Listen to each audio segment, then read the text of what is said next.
The Giants offense ignited last night and took down the Phillies ace Aaron Nola. Putting up 5 runs against one of the best young arms in the game is a good sign for a lineup that's been struggling. And it's a good sign of finishing the last stretch of the season on a strong note. Tonight, they take on the Phillies in Game 2 of the series, and it's coming up next.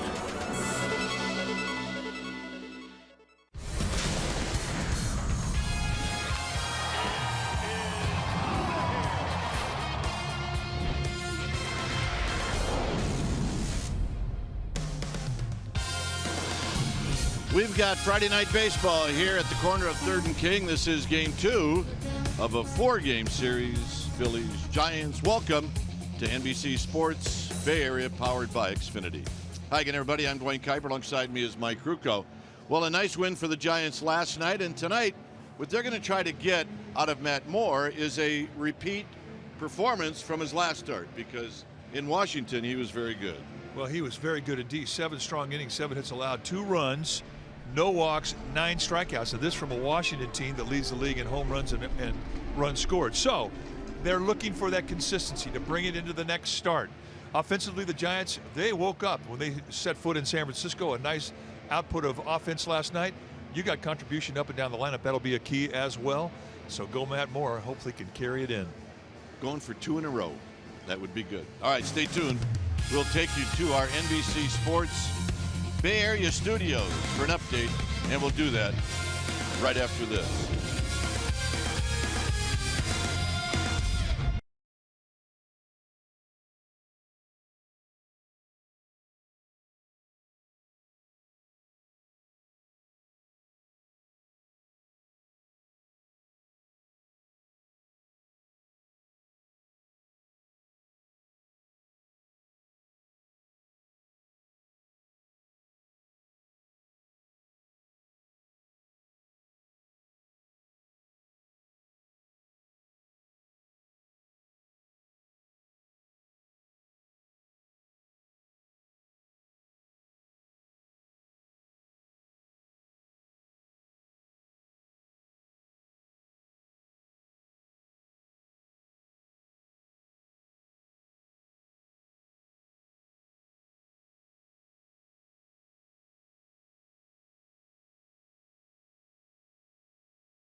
Brought to you by Southwest.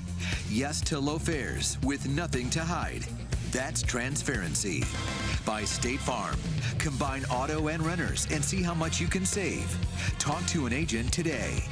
By Jack in the Box. Come try the new $4.99 Smoky Jack Burger Combo with small fries and a small drink. Limited time only. And by the 2017 Jeep Cherokee with an EPA estimated 30 highway miles per gallon. Beautiful day in the Bay, and your Giants coming off a real nice win last night. They're looking to make it 2 in a row as they get set for Game 2 of this 4-game series between the Giants and the Phillies. Welcome back to our broadcast, everybody. I'm Amy Gutierrez, and Jarrett Parker has just been a really fun story to follow the second half of the season. We're all witnessing him figure out the peaks and valleys of this game, and on the recent road trip, he struggled at the plate and then started to figure it out towards the end, and last night, locked in at the plate, 2 doubles, one of which scored 2 runs. We're going to make it our pivotal play of the game. It's brought to you by your Mercedes-Benz dealers. Bottom of the 5th, he sends it to deep center, and plate, Span, and Pence almost at the exact same time. Pence was in a position to get a better read than Span, a little bit in no man's land out there. Pence said after the game that he was just yelling at Span, "You gotta go, you gotta go." So Span went, and I talked to Span today, and he said he didn't really hear Pence as much as he felt him right on his heels, and he said he knew he needed to match Pence's enthusiasm. It was a fun play because it all worked out, so we hope it happens again tonight. Jarrett Parker, a fun guy to watch. There's a whole lot of shaking going on at the yard tonight. Polynesian Heritage Night. Matty Moe on the hill. Kruten Kipe in the booth. Lineups, first pitch, all coming your way.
Leading his team out of the dugout as we get ready for Giants baseball. Our game time weather is presented by the Santa Cruz Beach Boardwalk. Hey, it's the summertime. It's a great time to get to the beach. The admission-free boardwalk is open every day. 63 degrees here at the yard. See the winds and the humidity, and it is partly cloudy, a nice Friday night. So here's the starting lineup for the Phillies. And it's brought to you by Southwest Airlines. It'll be Hernandez to lead it off. You can see he's done very well in his last 27 games, followed by Galvis, Williams, and Hoskins. Michael Franco is going to hit 5th, and it's Tommy Joseph. Then it's Alfaro. Then it's Cameron Perkins. And then it's Zach Eflin on the mound. On the hill tonight for the Giants will be the left-hander Matt Moore. Moore, 6'2", 212-pounder. He's 28 years old. You look at his numbers in 24 starts, and they have been inconsistent. There have been times this season he has been as good as anybody in the game, and there's other times that he has struggled with his command, with his rhythm. Tonight he's coming off one of the best starts he's had all year against the Washington Nationals in Washington. The potent offense of the Nationals were shut down by Moore for 7 innings. He allowed a couple of runs, no walks, 9 strikeouts, and this is how he does it. They give you a fastball that can go 92 to 96 miles per hour. He will two seam and cut that fastball. He's got a curveball and a changeup to go with that cutter. Lifetime against these Phillies, he's faced them 3 times. He's 0-1. Not a whole lot of history. And what do you say we take a look at the defense? The Giants will play tonight behind Matt Moore, starting in their outfield from left to right. It'll be Parker, Span, and Pence. Good arms on the corners. Crawford and Sandoval will be on the left side of the infield. Tomlinson Jones on the right side. Buster Posey, he'll be in the squad, putting down the signs.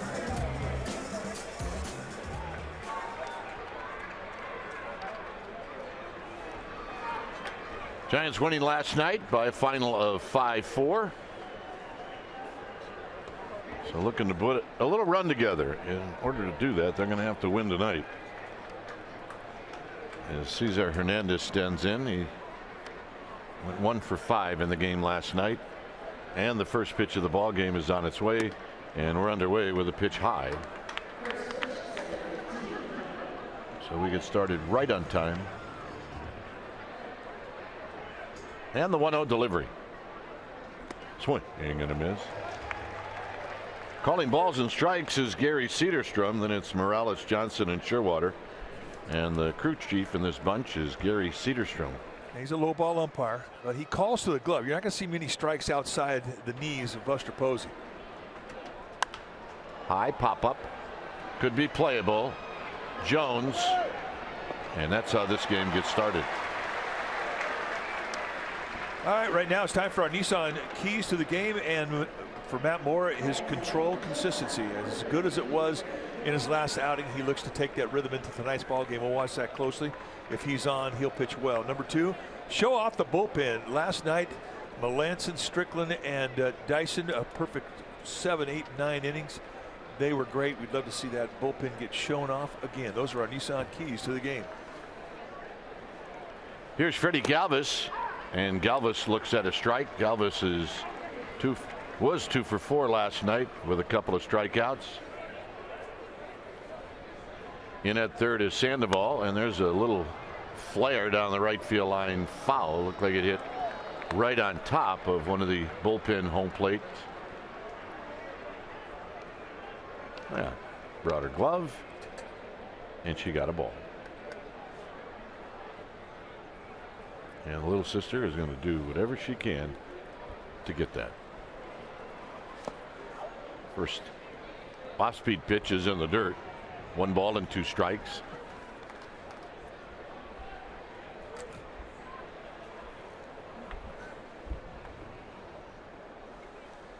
Beautiful night for baseball. The normal winds blowing straight out to center. That's where the carry is going to be. This is a little bloop, but Span is going to get there. So 2 pop-ups, 2 outs, and here's Nick Williams.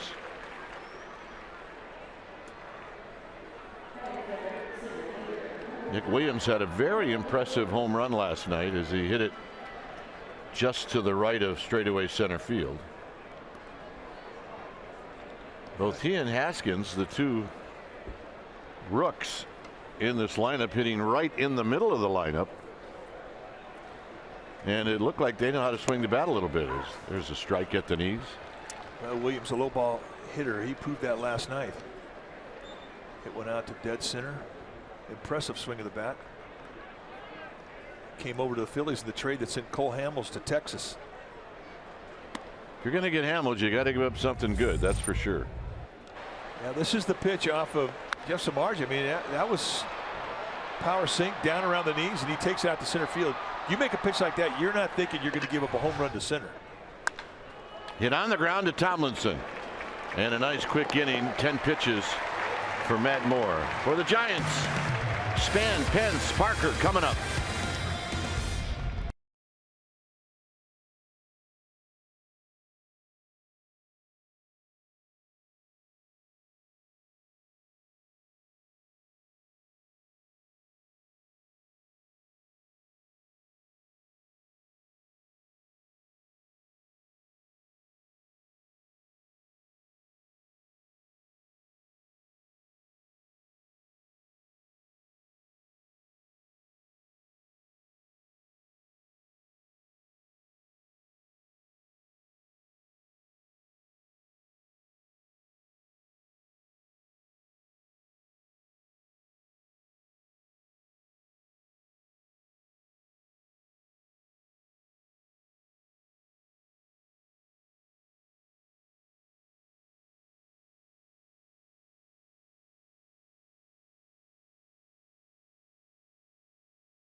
For the San Francisco Giants, and it's brought to you by Southwest Airlines. It'll be Span, Hunter Pence, who's hot right now, followed by Parker, Posey, and Sandoval. Crawford, well, Crawford's going to hit in the 6th slot. Then it's Jones, Tomlinson, and Matt Moore. On the hill tonight for the Philadelphia Phillies is going to be the big right-hander Zach Eflin, and I mean big. He's 6'6", 211-pounder, and he came over to the Phillies in the trade that sent Jimmy Rollins to the Dodgers. 10 starts this year, 1-4 with a 5.76 ERA.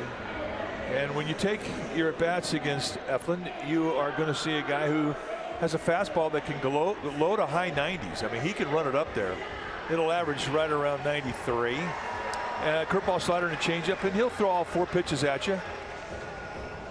He's a guy that you really don't worry about throwing strikes. He's got good command, but he does give you something to hit, and that's what the Phillies are hoping that he can do. Tender age of 23 years old.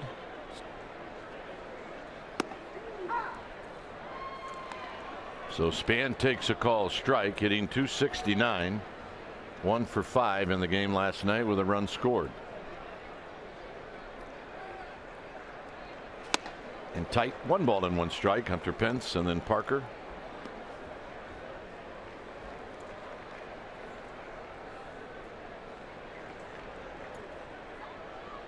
In at third is Franco. And a base hit to open up the bottom of the 1st. So Span's aboard. Let's take a look at the Phillies defensively, starting the outfield from left to right. It's going to be Hoskins, Williams, and Perkins. And pretty average arms across the board in the outfield. Galvis and Franco on the left side of the infield. Hernandez and Joseph on the right side. Jorge Alfaro, he'll be in the squad, putting down the signs. And he has a very good arm behind the plate. So here's Pence.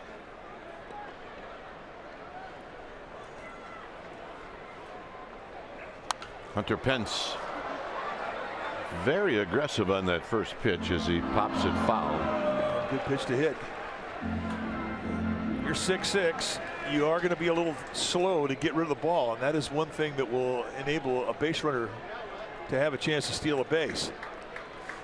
Eflin, he's slow out of the stretch. Span stole his 8th base last night.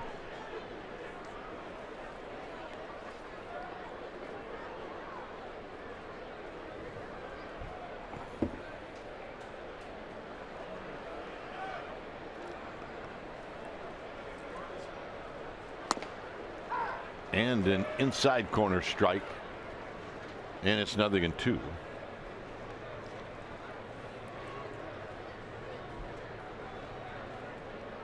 See what Pence does. He does much better, at least average wise, with runners on base. And a base hit into right center field. He poked at it. Spans on the move. Cutting it off is Perkins. And into second with a double.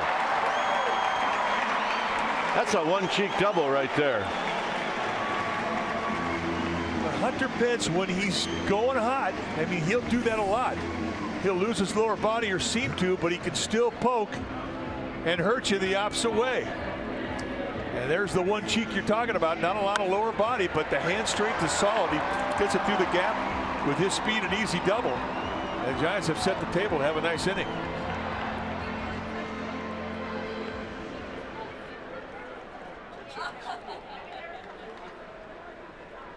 See Pence just picking it up and laying it down, as here's Parker hitting against the overshift and a called strike.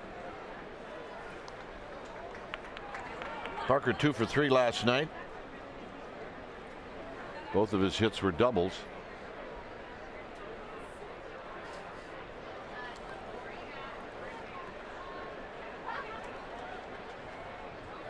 On the ground and a fair ball down the third base line. This is going to knock in a pair, and Parker to second base with a double. 2-0 Giants. Maikel Franco, the third baseman for the Phillies, had no chance. The pre-shift defensively took him completely out of the play. A two-seam fastball, and that is right up there. That is room service. He stays inside it, goes the other way. Just shoots this thing right down the line. You can see how far off the line that Franco is. That's our X-Mo. It's brought to you by your local Toyota dealer. And that, folks, is a thing of beauty. Here's Buster Posey. Buster last night 2 for 3. Got that average up to 319. And he rolls this one. It caroms off the glove of Eflin. And Posey is going to be thrown out, and on the play Parker goes to third. So tough break for Buster Posey.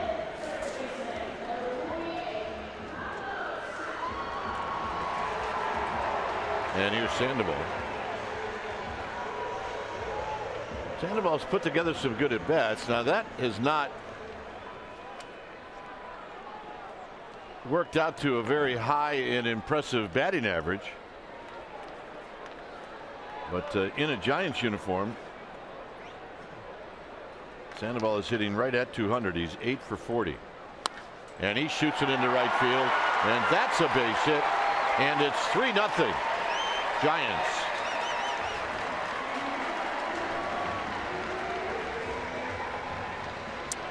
Well, with Brandon Crawford stepping in the batter's box, time now for a Jeep drive of the game. We go back to August 2nd, 2016 against these Phillies. Brandon Crawford hit a solo home run off Zach Eflin. It was his 10th home run of the season. And that is our Jeep drive of the game.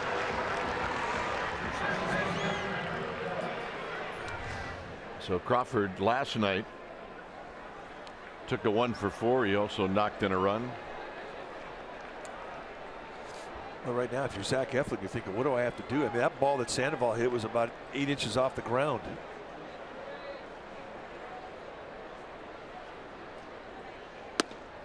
In tight to Crawford.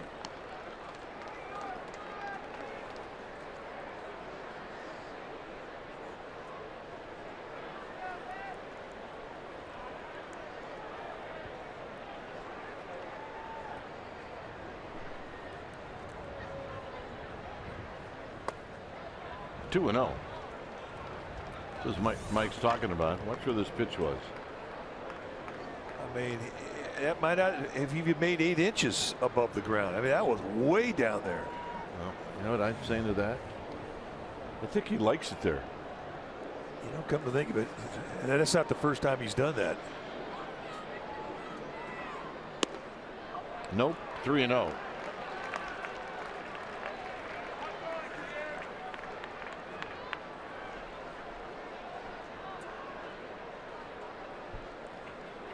You have a pitcher having an inning like Eflin's having, and all of a sudden everybody in the dugout's got a bat in their hand. They want to get up there and hit. And a call strike. It's 3-1.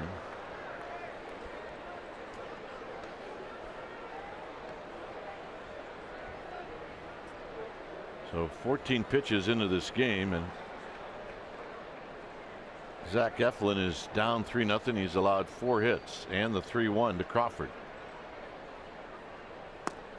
And it's a walk. And an easy take.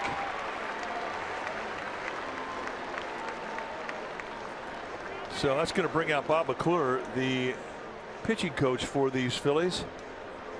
And you got a 23-year-old arm out there and everything's going against him. All you're going to try and do is bring some calm out there. Just slow him down. Just talk in a low tone. Just try and ease that piece of meat between his ears. Because right now, Zach Eflin is freaking out a little bit. Yeah, this is the time where you're a psychiatrist, psychologist, grandpa. Was. Yep.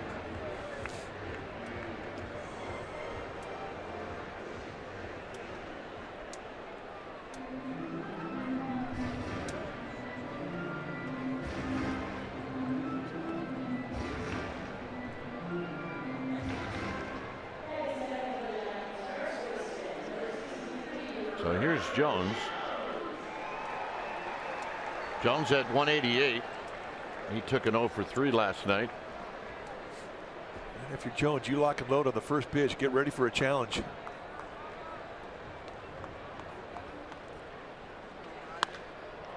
He was, and it was, and that's 2 outs.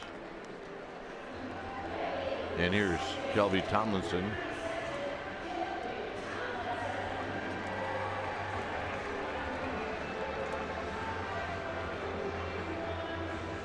Tomlinson had a good game last night. He had a couple of hits. His 2 hits started rallies. He also saved Samardzija with a great play defensively. That's the first thing that Samardzija said to us today when we got to the batting cage. Pitchers were taking batting practice, and Samardzija walked over and said, "How about that play Tomlinson made behind me last night?" You don't think those guys love bragging about their defense?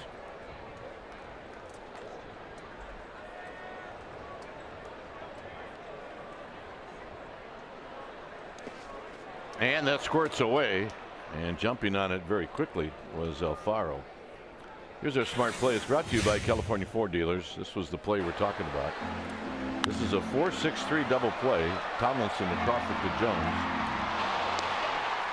And what that did is it quieted everything down for Jeff Samardzija. That was a first and third situation with nobody out.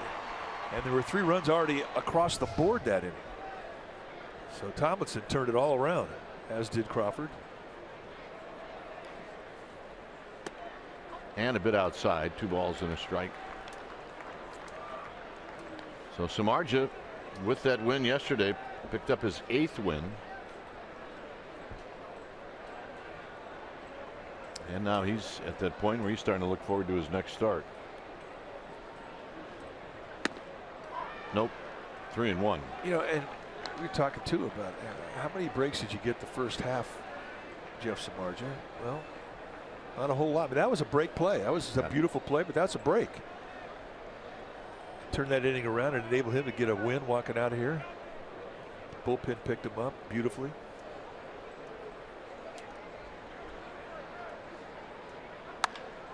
To right field, and reaching up is Perkins to end the inning. So the Giants come up with 4 hits in the inning. The big hit, Parker, a double to knock in a pair.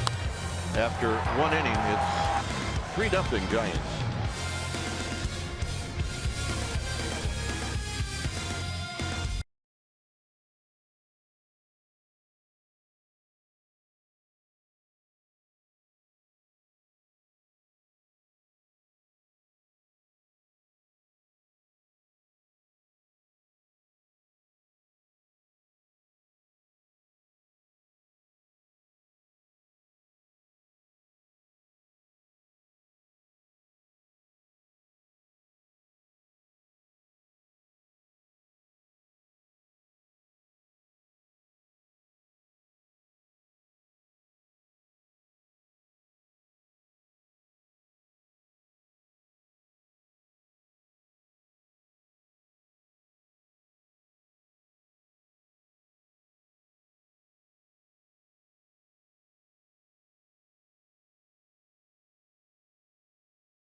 Play the Togo's way, and one thing you try to do early in the game is establish inside, and that's exactly what Matt Moore did.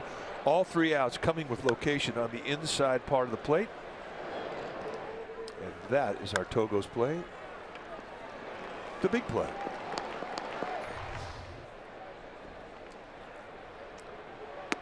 Rhys Haskins takes a called strike, hitting .214. 2 for 3 last night for Haskins.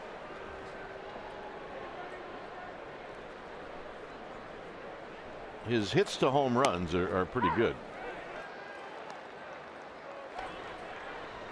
He's got 3 home runs. And he's got 6 hits. So that ratio is pretty good. You know, he's hitting .214, but the Phillies say his at-bats have been great since he's been called up. They like his balance. They like his power. 2-2. Hoskins, a California native out of Sacramento, went to Sac State. This is what he did at Lehigh Valley. That's AAA. That's this year. 29 home runs, 91 RBIs.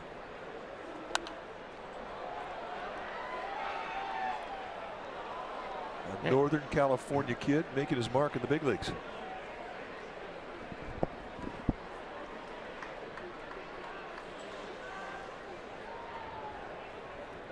Probably well represented here tonight, you would think. In tight, 3-2. Michael Franco on deck, and then Tommy Joseph.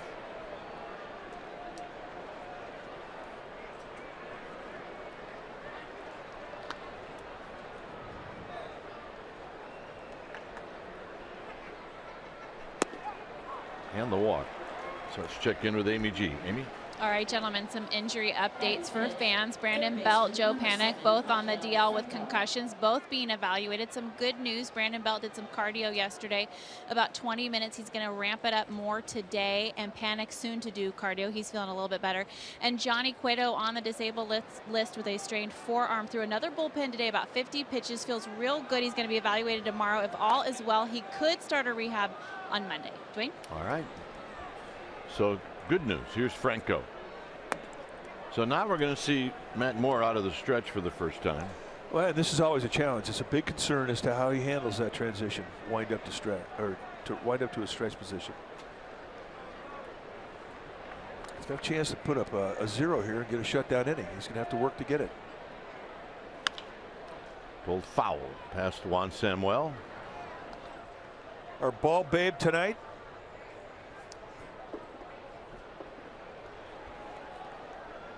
That's Rachel and Anna Franco on our first base side. Rachel Campagna taking care of third base duties. Pretty good pitch. 2 balls and 1 strike. So we got ball babes tonight. One's an attorney, one's a psychologist. We got it all covered. Folks. Oh yeah, they'll have this game figured out.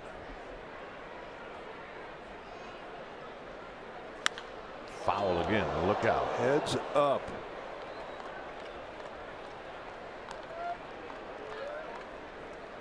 Okay, everybody all right? A lot of smiles. We're good.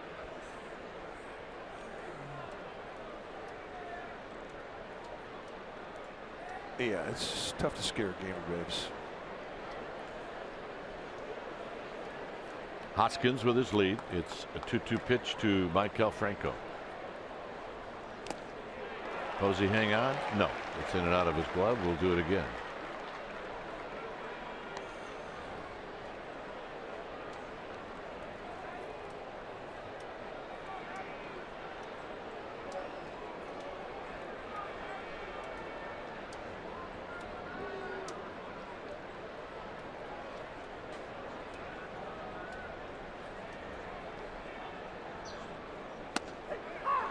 Got him. See ya. Backdoor curveball. You've got to wait a little with Gary Cedarstone. He doesn't give you an early call. And watch the location coming around on the outside corner, and that's a nice gift for any pitcher. Franco shaking his head walking out of there. And I think he's got a pretty good point. Yes. Here's Tommy Joseph. Not that you won't take it if you're on that mound.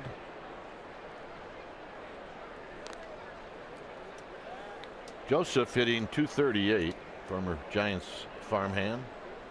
0 for 3 last night. He's got power. Outside, 1 ball and no strikes.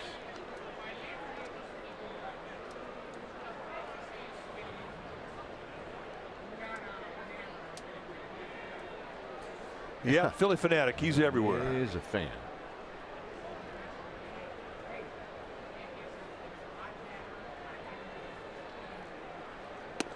Breaking ball inside. 2 balls and no strikes. Or call strike, I beg your pardon. Like you said, you got to wait.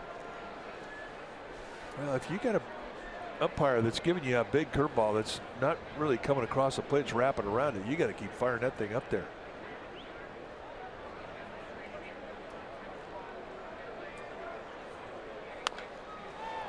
And a high pop-up. Sandoval over by the dugout, and it's into the dugout, and it's 1-2. Looked like it was going to be in play for a little while, and then it just drifted out of play. Every time he drifts over to foul territory between the third base dugout and the third base line, put himself in position to catch a pop-up. I think about the 2014 World Series. So do I. Good point. The last out of the 2014 season.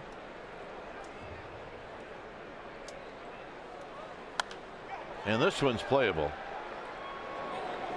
It's going to be Tomlinson.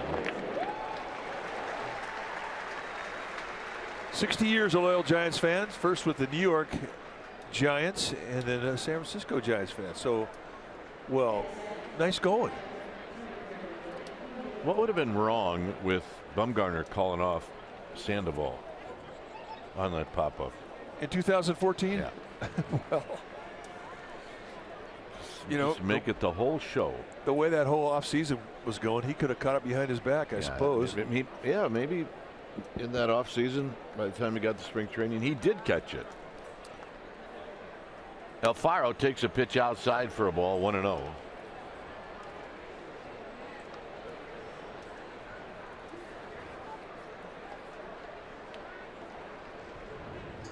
See the lofty numbers. He's 6 for 16. No walks, 5 strikeouts.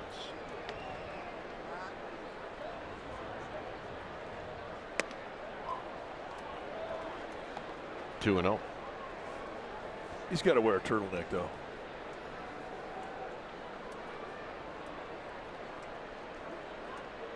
Yeah, you know, it's been a while since I've seen a ball player wear a turtleneck. Well, you got to have a reason to wear it.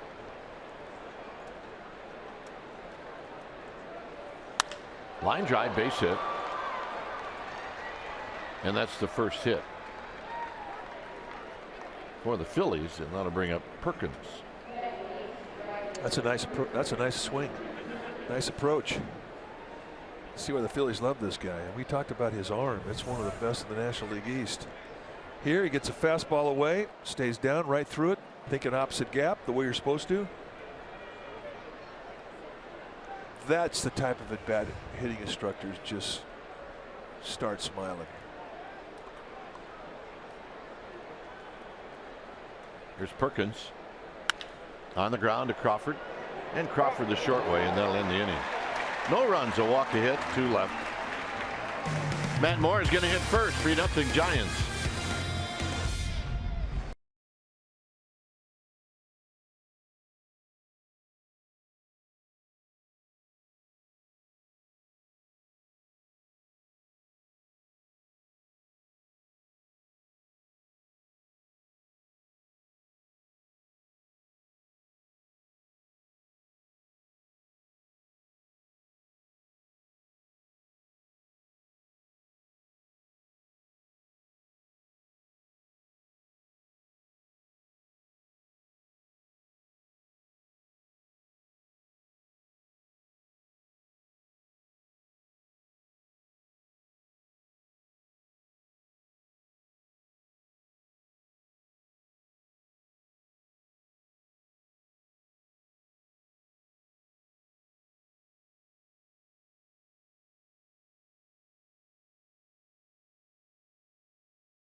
NBC Sports Bay Area is brought to you by Kelly Moore Paints. Go where the pros go. Kelly Moore, the painter's paint store. Well, Sunday, my partner's going to host a VIP panel on Gamer Day. Now you need a special ticket to be involved in this. And you're going to get a Giants gamer beanie and a ticket to watch the Giants and Phillies. Visit sfgiants.com/special events. As Matt Moore takes a call strike. Span and then Pence. And Matt Moore hits one out into shallow right center field. 1 out. And that'll bring up Denard Span. Opened up the bottom of the first with a base hit.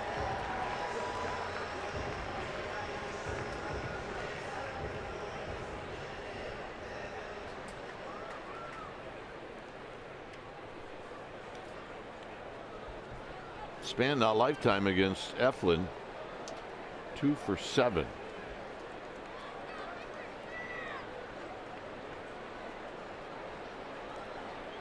And a bit high. 1 ball and no strikes.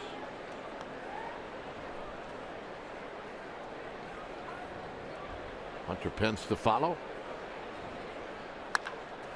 Fly ball deep out into Triple's alley. 2 outs. I thought he hit that ball a little harder than what he got out of it. Maybe in Philadelphia. Not here. Maybe out towards the end of the bat a little bit, just off the sweet spot. But hey, got a little excited there for a minute.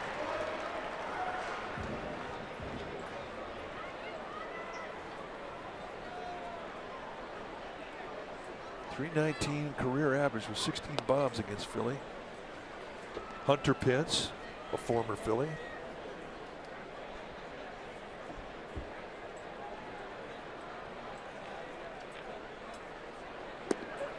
A double for Hunter Pence in the first. All right, a little conversation here with 2 outs. Count 2-0. Talking about it. Pence came over to the Giants in 2012. You remember that trade? It was a trade that sent Nate Sherholz, Tommy Joseph, and Seth Rosen to Philadelphia right at the trade deadline on July 31st. He was with the Phillies for about a year.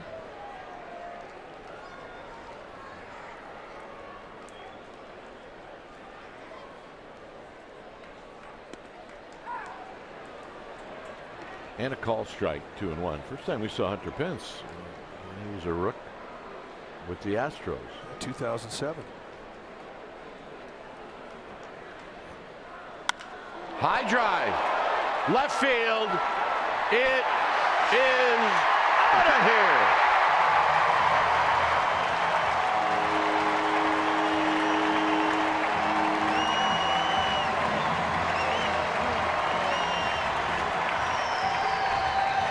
That's number 11 for Hunter Pence. Well, we talked about his one cheek double. He had his first at bat. This is a double cheeker. He gets a breaking ball. Eflin just trying to get ahead, just flops it in there, and Hunter Pence said, "Thank you very much." To me, like he was sitting on that speed. Number 11. No cheapie. And Parker with a check swing foul.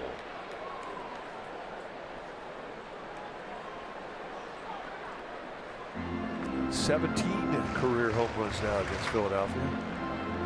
He's had 17 against the Rockies.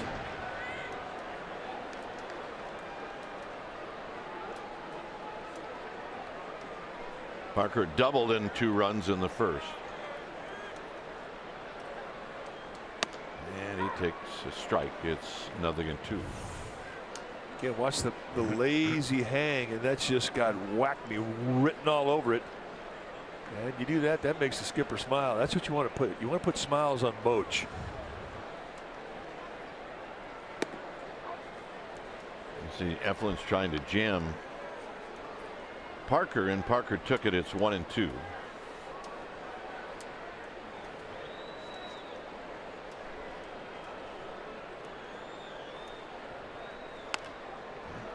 Goes the other way again. This time it's foul. So Hunter Pence, 2 innings into the game, he's got a double and he's got a home run. I mean, do you start ever thinking about cycles when you've got 2 legs of it out of the way by the 2nd inning? I don't think so. I think the next hit you get will determine what you start thinking about. Plus, I'm not exactly the guy to ask. And Eflin's going to throw him out, and that's going to end the inning. Home run number 11 for Hunter Pence as he hits it into left center field bleachers. It's bye-bye, baby.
Timeless moment. It's brought to you by Coors Banquet, June 26, 2016, against the Phillies, with a score tied 7-7. Ramiro Pena hit a 1-out double off Severino Gonzalez, and then Connor Gillespie knocked him in with a double of his own. The Giants walked off, and they beat the Phillies 8-7.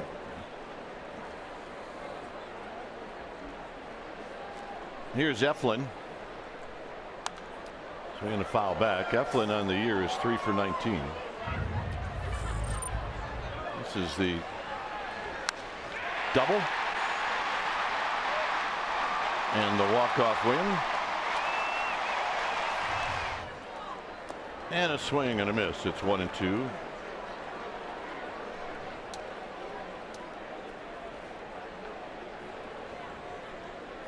Something tells me we're going to see Connor Gillespie again. Oh yeah. Swing and a miss. He got him. Yeah, probably in what, a couple of weeks. Well, hopefully. Yeah, that would be my guess. But he's a true pro. Fun to watch him go about getting ready for a ball game, being ready when he gets called.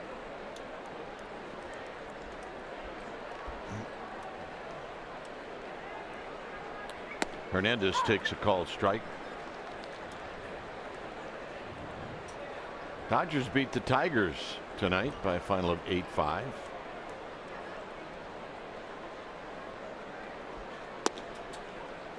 It's possible they'll win every game the rest of the way. Well, they're having a year that's unbelievable. Nobody's been able to slow them down.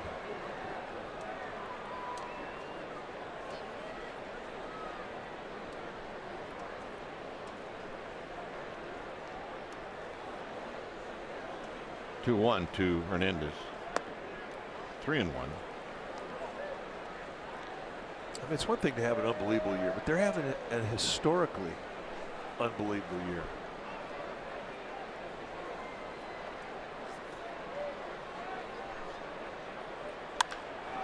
Hit out into right center field. Pence coming in, and he'll make the catch.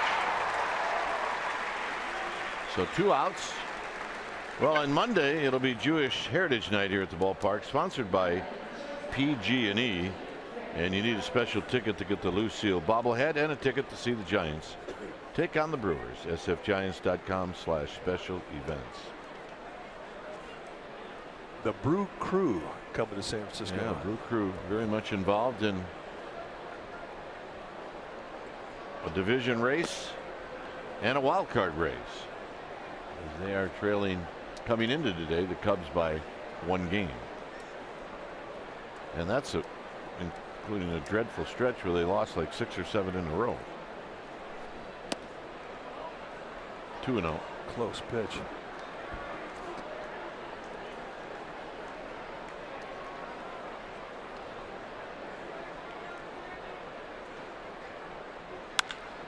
Struck well.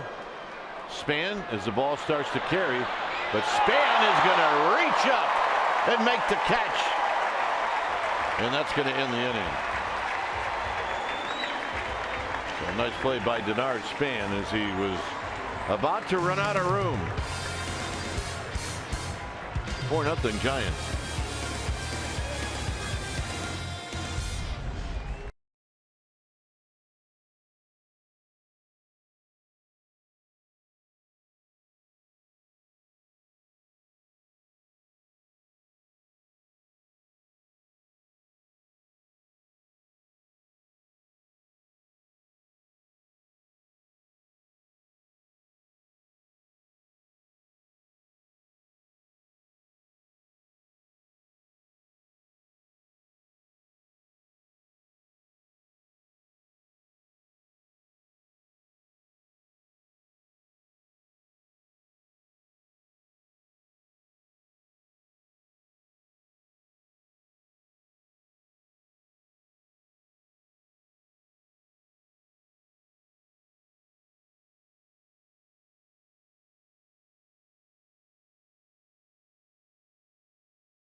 On NBC Sports Bay Area is brought to you by Toyota, the full-line automaker with the longest-lasting vehicles in America. Toyota, let's go places. On the first pitch to Buster Posey, Buster rolls out to the second baseman Hernandez, 1 out.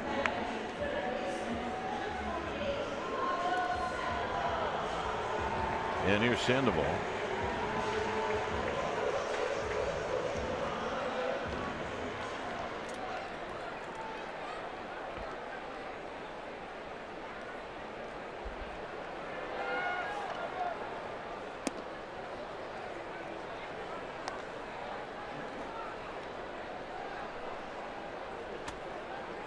Yep. Scoreboard operators are just bored. I got you. He could hang out there for about 7 innings. Happy as can be. Well, at that age, you don't need a bathroom break. You just hang, right? Yeah. Let's see. So that would be like from 0 to 3. Yeah. And then 80 and above. Down low. 3 balls and 1 strike.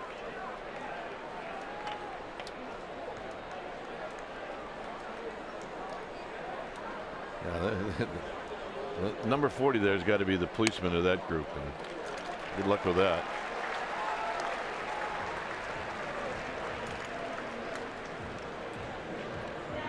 Hey, Fleming is still on assignment, so John Miller, hat and all, will come in and do innings 4, 5, and 6. I'll join Darren Chan. So Sandoval with the walk. Crawford drew a walk in the first.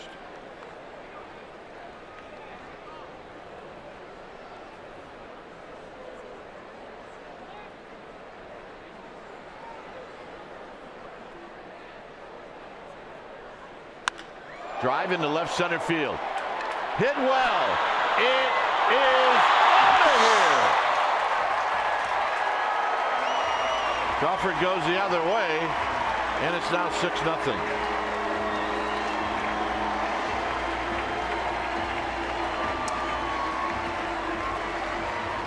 When you think back to the RBI he had in last night's ball game, really was the difference in the game. Gave the Giants 5 runs.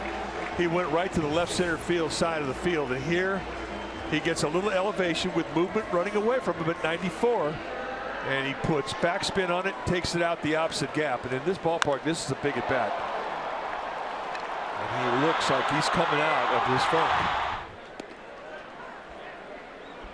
So what does Ryder Jones see? He sees a big curveball. He hits a high fly down the right field line and into the arcade, but foul.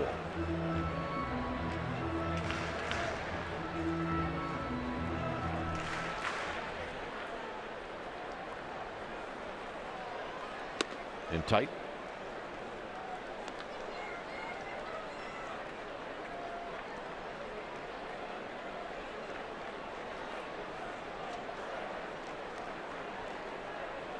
Overshift is on. Got him. A little anger behind that curveball. That's a good one. First strikeout for Eflin.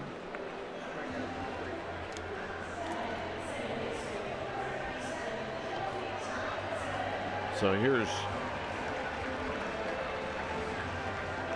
Kelby Tomlinson, who lined out to right field in the first.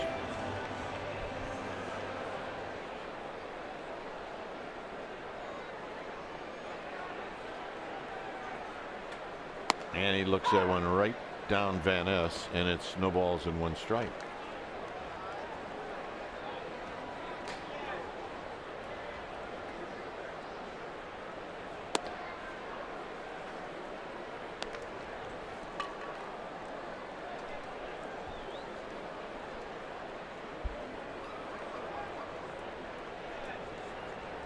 Low. 2 balls and a strike.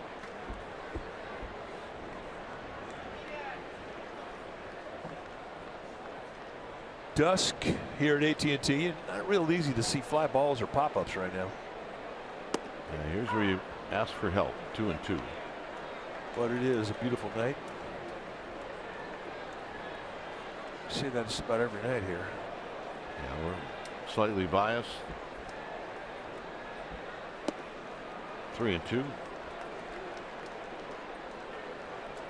But as long as we know it, that's fine.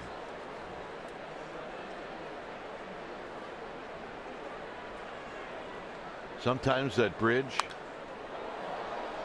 is not my friend. I think sometimes that bridge is not the friend of many around rush hour. However, early. if it's not there,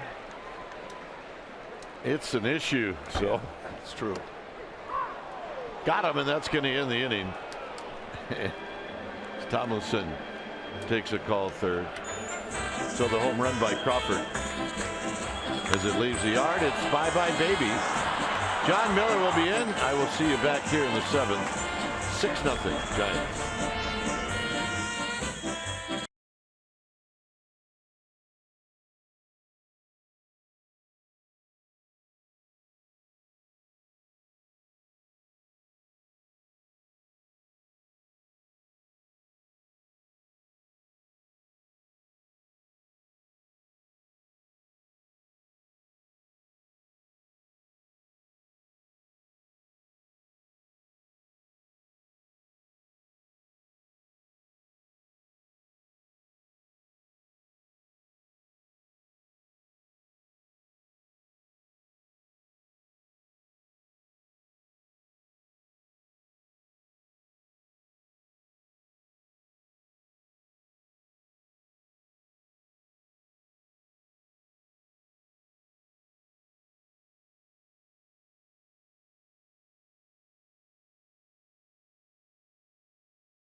Giants on top of the Phillies, 6-0. We're in the top of the 4th inning. We now welcome our old pal, John Miller. Welcome. They got their hitting shoes on tonight. A couple of home runs. Hunter Pence has a double and a homer. It's fun to watch. I'm enjoying it. It's fun to be a broadcaster when they have this kind of offense thrown out there. We sound good.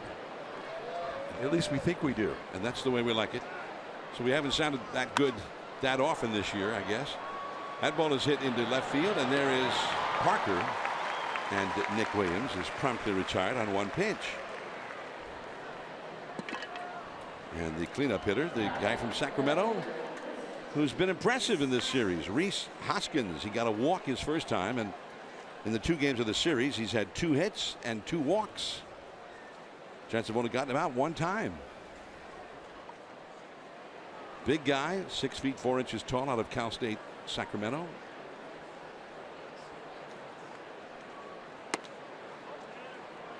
One ball, no strikes. They used to be called the Hornets, Sacramento State. Jim Barr, the pitching coach for the baseball team up there for many years. Jim Barr, a great Giant, former teammate, former roommate.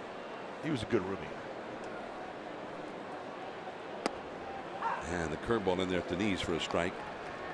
Hoskins was the Western Athletic Conference Player of the Year back in 2014, 3 years ago.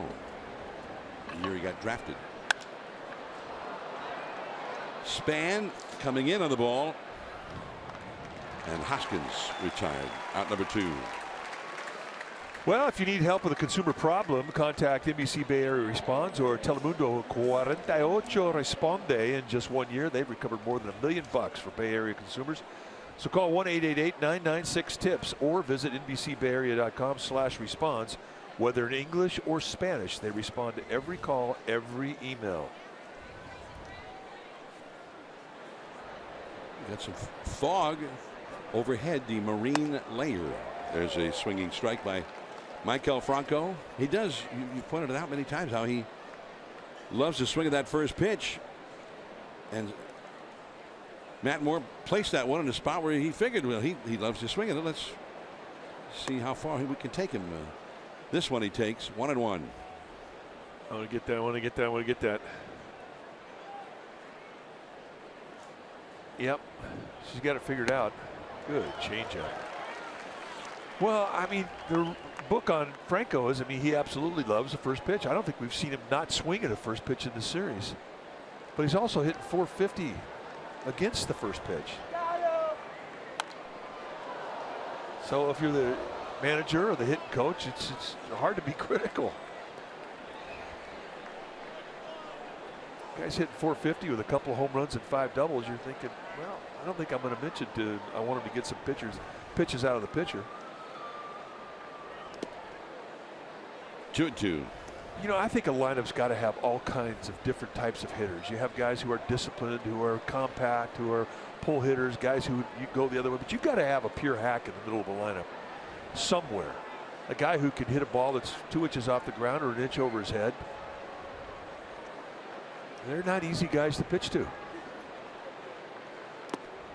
You can make him look completely bad on one pitch, come back to the same location, they can hit it off the opposite field wall. They're just dangerous. Franco hit 25 homers his first full season in the big leagues last year. He's got 17 this year. And the foul stays alive. Ball hit him.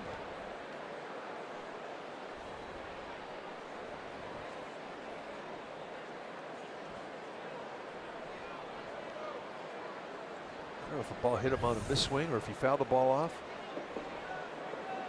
Yeah, he fouled it off his back foot.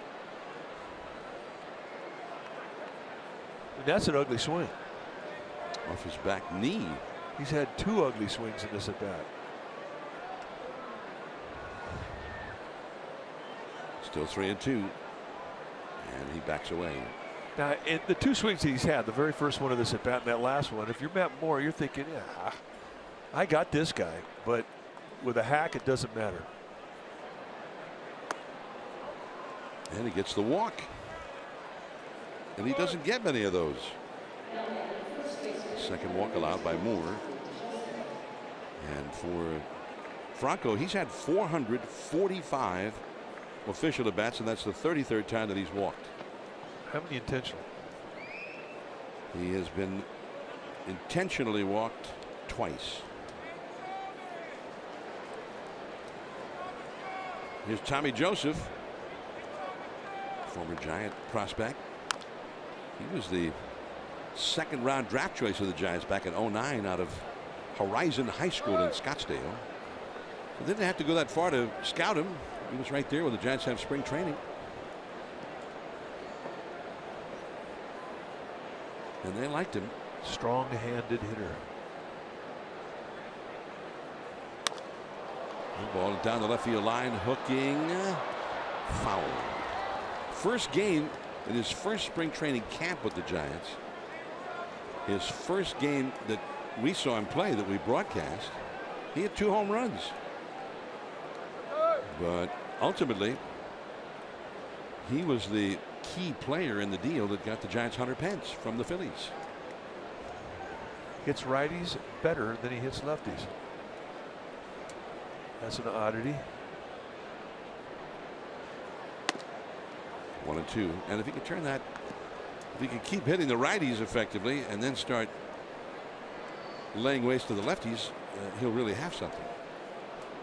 Well, the Phillies think it's in there, which is why they've moved Hoskins, who's normally a first baseman, out to left field. Back goes Parker, and he's got it right at the 382 marker. And that ball carried well. He never really stopped going after it. Well, you see him measuring it out. He knows the wall's there, and you always worry about the wall with Parker. And in the end, he gobbles it up. 6-0 Giants.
Telecast is presented by the authority of the San Francisco Giants and may not be reproduced or retransmitted in any form. And the accounts and descriptions of this game may not be disseminated without the express written consent of San Francisco Giants Baseball Club, LLC. Well, tomorrow night, Giants are going to take on the Phillies at 6:05 first pitch. First 40,000 fans on the Saturday game will receive a Virgin America 2-for-1 voucher. The second baseman, Hernandez, throws out Matt Moore, going on 1 pitch as we start the last half of the 4th. A reminder, 40,000 fans tomorrow are going to get a Virgin America 2-for-1 voucher. So get out here and get your voucher. The offer is valid on Virgin America and Alaska Airline flights. Restrictions do apply. Tickets always available at sfgiants.com, so check it out. Denard Span has singled and flied out deep to right center field. He is 1 for 2. Zach Eflin on the mound for the Phillies. Eflin, 6 feet 6 inches tall. He's only 22 years old. He had been in the Dodgers organization And the Phillies acquired him when they traded Jimmy Rollins to the Dodgers. They also traded Yasmani Grandal in that same deal. And they got Matt Kemp, Tim Fedorovich, and some cash, along with Zach Eflin in exchange.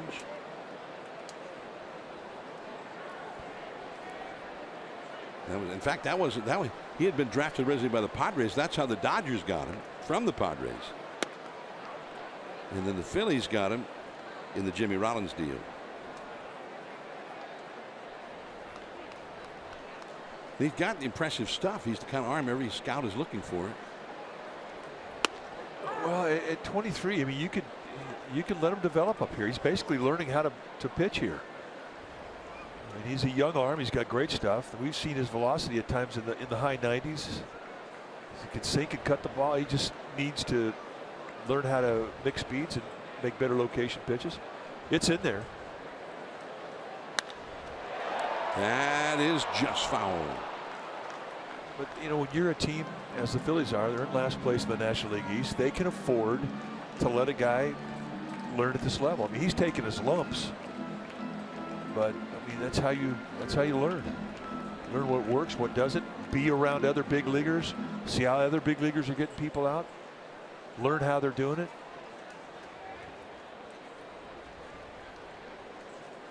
Has to learn to keep the ball in the ballpark. He's given up 28 home runs and 22 starts. That's a lot. Wow, the bat just exploded. Out number 2. Let's check in now with Amy G. All right, gentlemen. Well, last night a really fun play to watch, and John, I can only imagine how exciting it was to call bottom of the 5th when Jarrett Parker hit a double and plated both Span and Pence almost at exactly the same time. We heard from Pence last night. He said, "Hey, I just started yelling to Span, you got to go." And then Denard told me today that he didn't really hear Pence. He just felt him right on his heels. But I want to know what Buster Posey had to say, because he was going to hit next. And he talked to me today. He said, "I was actually very concerned that it was going to be a very close play, and I was going to have to tell both of them to get down." He said he was relieved and happy he didn't have to make that call. And then he said, "Hey, Hunter can run." John. Well, Buster almost got run over by Span at the very end of the play as they came across home plate. What a play. Very exciting. Not the first time you've seen something like that, though. I saw it work the other way. Bruce Bochy brought that up before the game today, where the Yankees had Willie Randolph at second and a rookie Bobby Meacham at first. And a similar kind of a play. They ended up one right behind the other in a game against the Red Sox. The throw came into Carlton Fisk, and he reached out and tagged Randolph, and a second later he tagged Bobby Meacham. Double play at the plate. The most amazing double play I've ever seen.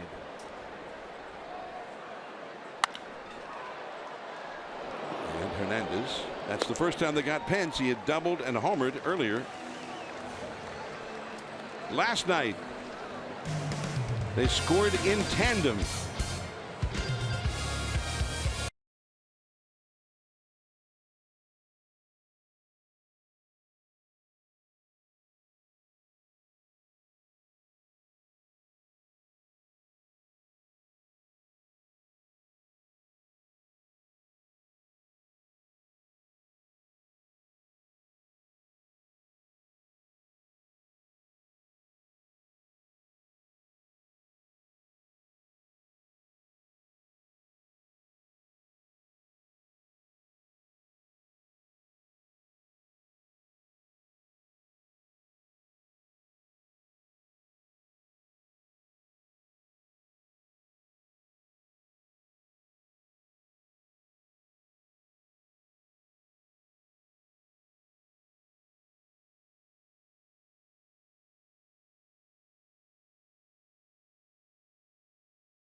date 1942. The Giants of the Polo Grounds. That was their home ballpark as the New York Giants. And Carl Hubble, King Carl, a future Hall of Famer, won his 8th straight start, beating the Braves 10-2. During the 8-start stretch, Hubble, who was then 39 years old, had a 2.52 ERA, and 7 of those 8 wins complete games. Carl Hubble, Hall of Famer, he once had a 24-game winning streak in his career that went through one season into another. The old Polo Grounds on the other side of the country from here. They were the New York Giants. They began play at the Polo Grounds in 1883. Played there for 75 years and then moved to San Francisco. Carl Hubble came with him. Carl Hubble, when we were kids, he was the Giants farm director. You see him a lot. And he was he threw a screwball, left-hander, and when he walked towards you, both palms. There's a pop-up. Alfaro, the catcher, and it ends up in fair ground, caught by Ryder Jones. Alfaro was not running. The palm of his right hand would be facing his hip, and the palm of his left hand would be facing away from his hip. It's just the weirdest thing. To see two guys, a guy walking down the street with both palms of his hands on the same side. And then you throw that many screwballs, you sort of kind of conform to it, I guess. Well, I mean, that was the story, right? They threw so many screwballs, getting the reverse spin of the ball, and his hand actually turned outward like that. Left-hander Carl Hubble, King Carl. And the nicest guy. I mean, you didn't have to be a Giants farmhand to share his knowledge, get knowledge. Hunter Pence. And that's all for Cam Perkins. 2 down. Fans, this season the Giants are celebrating their 135th season as a franchise, dating back to the original New York Gothams of 1883. Last night, this historic franchise celebrated yet another milestone by becoming the first Major League Baseball team to achieve 11,000 victories in its history. 25 Hall of Fame inductees. They showed that between innings here. The Giants last night became the first Major League team to win 11,000 games. They also, a few years back, became the first to get to 10,000. And the Giants are not the oldest team. There are other teams that have been around longer than the Giants. And it just kind of underscores the great storied history of Giants baseball. It's cool. 11,000 wins, 25 Hall of Famers. A strikeout for Zach Eflin, and that's a great inning for Matt Moore. Parker, Posey, Pablo coming up.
Sports Bay Area is brought to you by the Monterey Bay Aquarium. Incredible characters, memorable moments. Share the love at MontereyBayAquarium.org.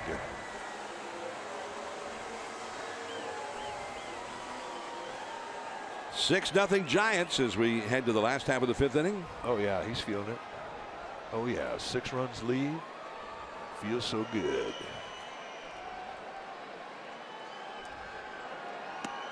Jared Parker knocked in the first 2 runs of the game with a wrong way double in the last of the first inning. That's the Friday night dance.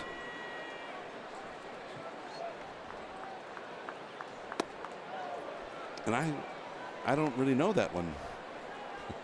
I'll teach it to you. Come on here all these Fridays and I don't even know that one. Oh yeah, I will teach you the Friday night dance.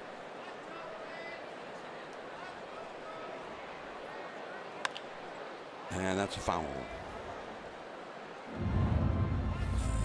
Yeah, this is the first inning that really got the Giants going. The runners in second and third, nobody out. The Phillies played Miguel Franco way off the line at third base, and Jared Parker just found the hole. Beat the defense, gave the Giants a 2-0 lead. And it got the crowd into this game quickly. Facing Zach Eflin. He hit one back to Eflin his last time. He's 1 for 2. Giants had a couple of doubles in that first inning. They scored 3. And then they hit home runs in the second and third innings. They lead 6-0. Pence hit a home run in the second, and then Brandon Crawford an opposite field home run with a man aboard in the third. Pence has had a double and a homer in this game.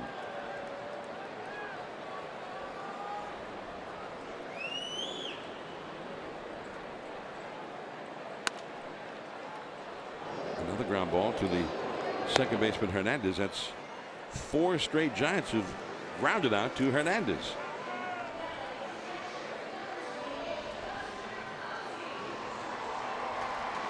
That's in the history of the Phillies.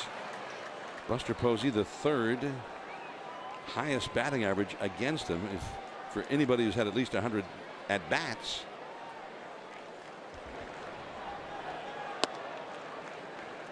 Lefty O'Doul was number 1. Lefty O'Doul, who better known, I think, for his time with the old San Francisco Seals in the Pacific Coast League here as a longtime manager.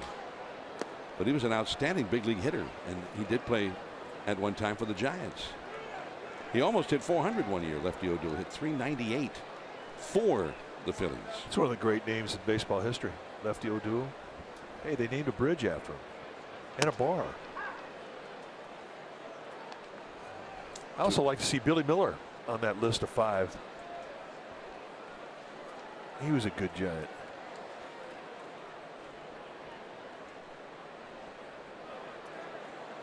Two and 1 to Buster, who's 0 for 2 in the game.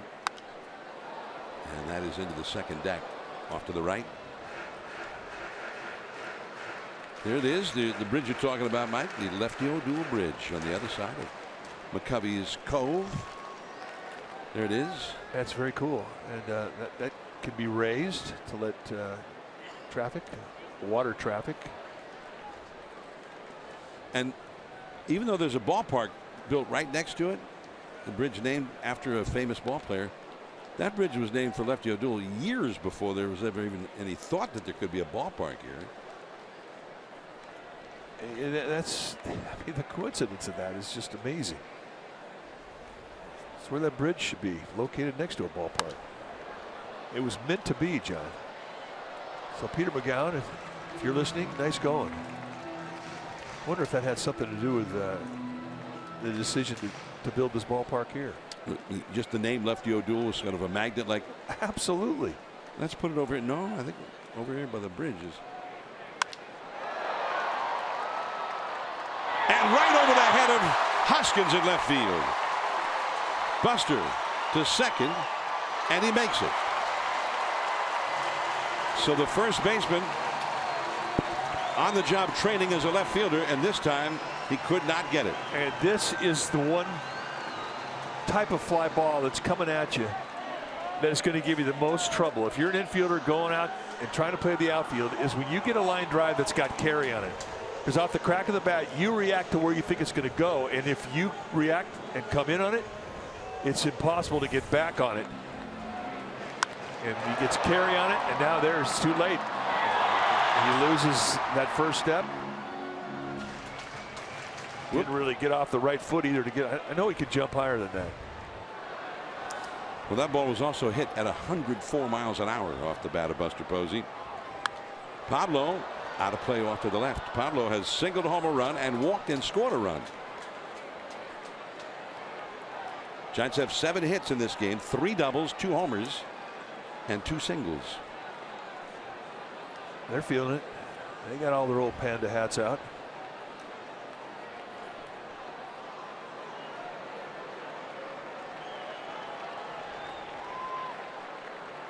Looking Buster back to second.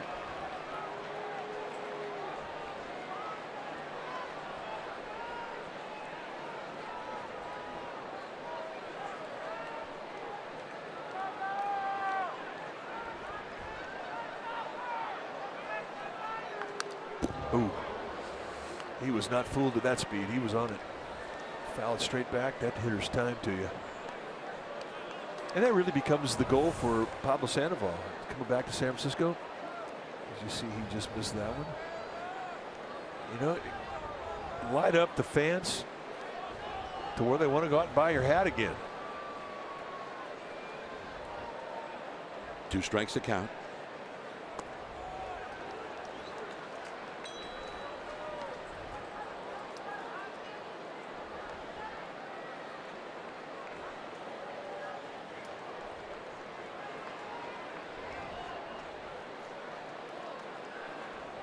Staying away with him. No, they were not. That was a breaking ball. I think was intended for back foot. That wound up being a pretty easy take. Now, Sandoval, we've seen him swing at those, but ideally, Eflin's going to get more out of that pitch if he lets it go a little deeper towards the back foot. You don't ever hear anybody try to throw a front foot sinker or a front foot slider. And that's basically what that was, front foot curveball. And now it's a full count. So he had him in an 0-2 hole. Now it's 3-2. Pablo's had 9 hits and 41 at bats since his return to the Giants, including 1 tonight.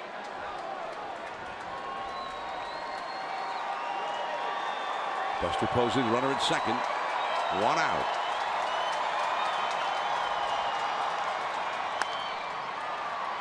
And he swung at ball 4 there. As Posey goes to third. Pablo thrown out by Hernandez, the second baseman. So that's 7 plays that Hernandez has been involved in. 6 of them just straight ground balls to him. The 7th play was involved in a 1-4-3 play where it hit off of Eflin. So a busy night.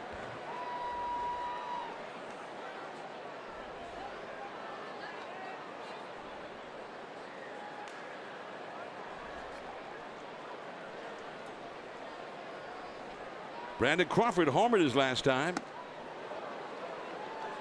Eflin going right back at him. 95-mile-an-hour challenge. Crawford now has 4 hits in 7 at bats against Eflin, and 2 of them have been home runs.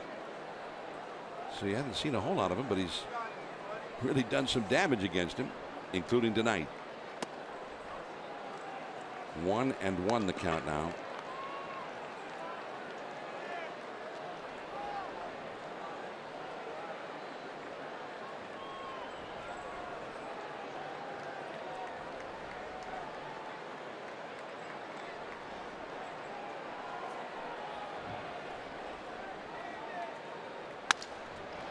There goes Hernandez again. Well, he's 8 for 8. Everything they've hit at him, he's handled flawlessly. Posey is stranded, still 6-0 Giants. On to the 6th.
Philadelphia, nothing. The Phillies with 1 hit so far against Matt Moore. That was a single by Alfaro, the catcher. It was a clean single into center field back in the 2nd inning. So here's the leadoff man, Cesar Hernandez. He's been a busy man at second base. He's had 8 assists, all ground balls, and 6 of them in the last 2 innings.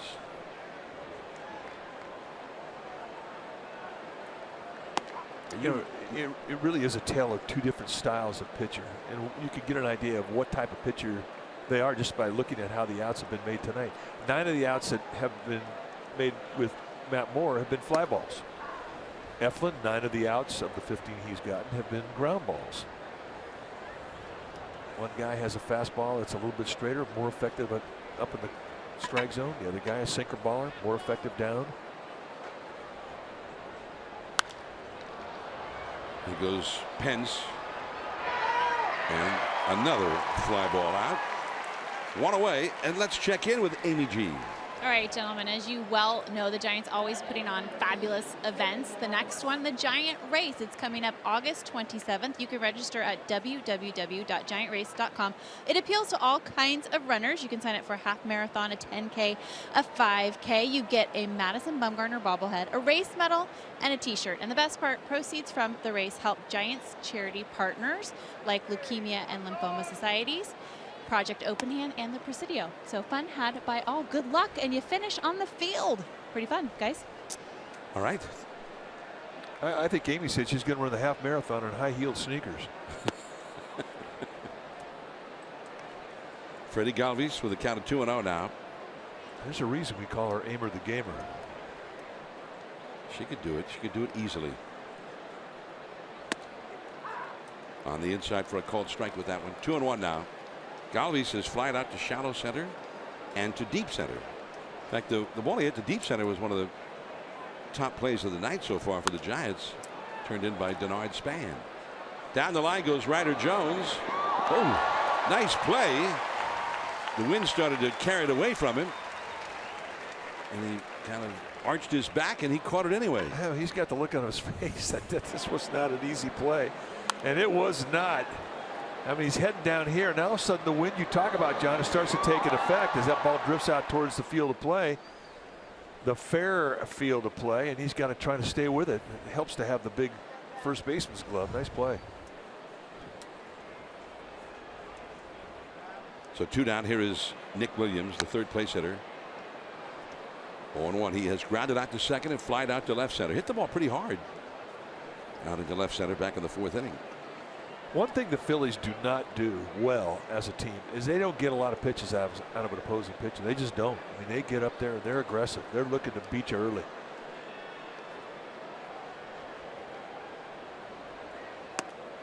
They are as an aggressive first pitch hitting team as Giants have seen all year. 2 down, nobody on. And that was the 80th pitch thrown by Moore in this game. So as you see, Luis Garcia, hard throwing right-hander, up in the Phil's bullpen. So Moore's averaged about what, 13 pitches per inning. Yeah. He's walked a couple, struck out 3, given up just 1 hit. 2-2.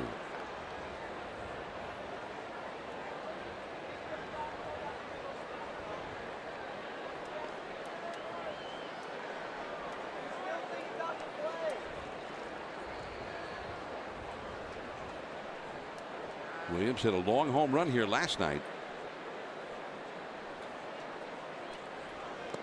And he swings and misses at a ball in the dirt. Buster throws him out. 4th strikeout for Moore. And he has retired the last 7 in a row.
branch for details.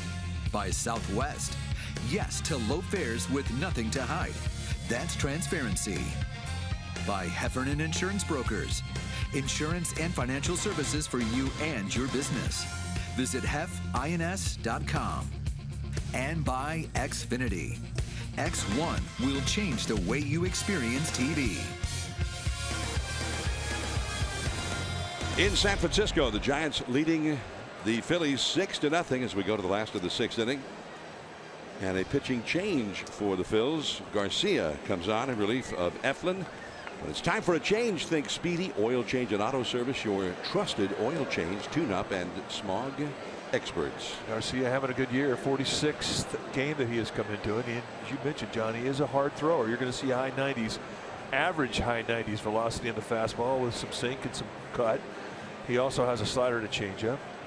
He's a big fella, 6'3", 240-pounder out of the Dominican Republic. He is a guy that signed back in 2004 with the Dodgers. So this is his 14th year of professional baseball. He's 30 years old. And this is his thing. Yeah, he's got just a little over 3 years now. We're at the big league level. Well, we saw him when the Giants were in Philadelphia a couple of months ago, and the Giants were pretty impressed with what they saw from him. 50 2/3 innings pitched, 44 hits allowed, and only 3 home runs. 3.02 ERA. He's had a couple of saves. He's got a message written on his cap there. Ryder Jones leads off against him. In for a called strike at 94 miles an hour. Couldn't quite make out what he's written on there. Well, somebody had passed away. He's remembering with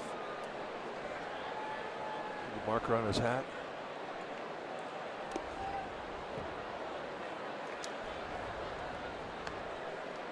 Ryder Jones has popped up to short and struck out in this game against Eflin, his first 2 at-bats. Eflin went 5 innings, charged with 6 runs on 7 hits, and he allowed 2 home runs, 1 to Pence, 1 to Crawford.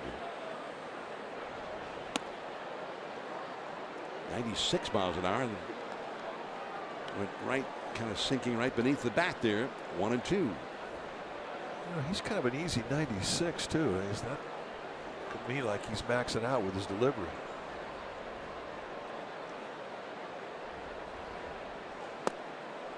Change up. I think it's a pretty good story when a guy, he's been around for 14 years and only 3 of them have been at the big league level. I mean, he's paid some dues. He sat out 1 entire year back in 2011. He didn't play at all. They don't list a reason why. But another changeup, and he gets a fastball sink, and he gets a big strikeout. Well, holding the powerful accountable is more important than ever, and NBC Bay Area's investigative unit is doing just that, changing 25 laws and policies and investigating billions in tax dollars. Count on the one station invested in making a difference for you. NBC Bay Area, we investigate. Here is Kelby Tomlinson. 1 out, nobody on. 6-0. The Giants are leading last of the 6th inning.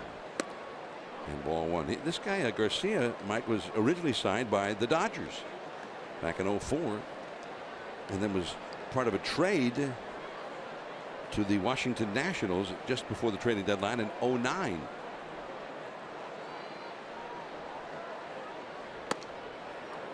And then the Phillies signed him as a minor league free agent near the end of spring training in 2013.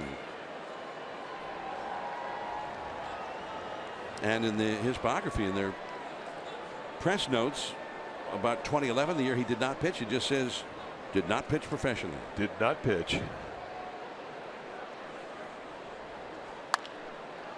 Another chance for Hernandez. Been a busy man over there tonight. We got to start looking historically. What is the most plays that a guy's made?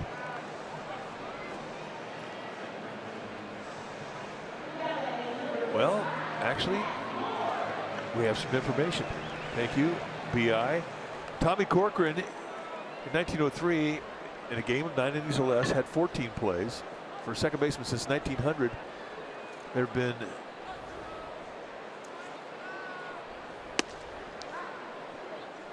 many guys have done 12 in a game. Are we saying plays, or are we saying ground balls that they fielded? Assists. Assists.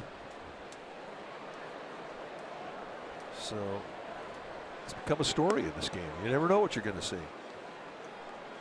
He's had 9 assists, fielded 9 ground balls flawlessly in 6 innings. Matt Moore hit one of them back in the 4th inning. A ground ball to him. Moore is 0 for 2. 1 ball, 2 strikes. Dwayne Kuiper will be returning to the TV booth in the 7th inning. He's been over in the KNBR booth in the middle innings.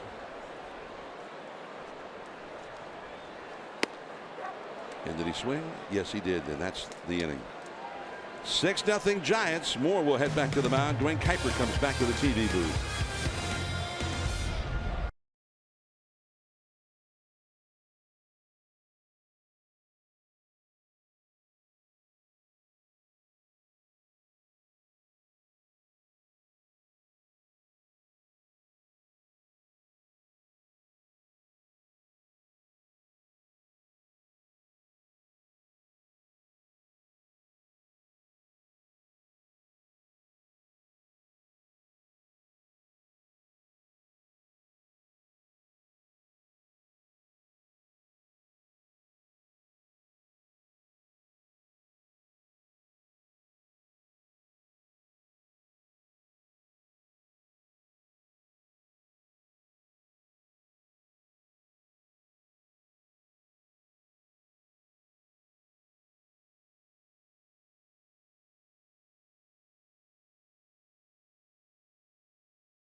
Summary, it's brought to you by your local Toyota dealer. It has been all Matt Moore tonight. Phillies no runs on 1 hit, no errors. Giants 6 runs on 7 hits. Matt Moore have been fantastic, just 1 hit allowed through 6. Giants offensively, they have had 5 extra base hits, 3 doubles and 2 home runs. 1 by Hunter Pence, 1 by Brandon Crawford. And that's where we are right now through 6 full. Giants 6, Phillies nothing. Top of the 7th once again, my friend Dwayne Kuiper. All right, thanks, Mike. And standing in is Rhys Hoskins. And Matt Moore, who's been able to do that a lot in this game, starts him off with a strike. So the discussion now is Cesar Hernandez, the second baseman for the Phillies. We have some information I think you'll find interesting. You being an ex-second baseman, the most plays for a second baseman in a game, a 9-inning game, 14. And Hernandez now has 9. There have been 12 guys that have done it. 12. As we're talking about assists. Yeah, he's not going to get it. It's not. That's almost impossible. But I'm pulling for him. I mean, I find myself rooting for ground balls to the second baseman. I don't think that's quite right. Yeah. I've never done that before. You have. This is your kind of game. To the back foot, 2 balls and 2 strikes.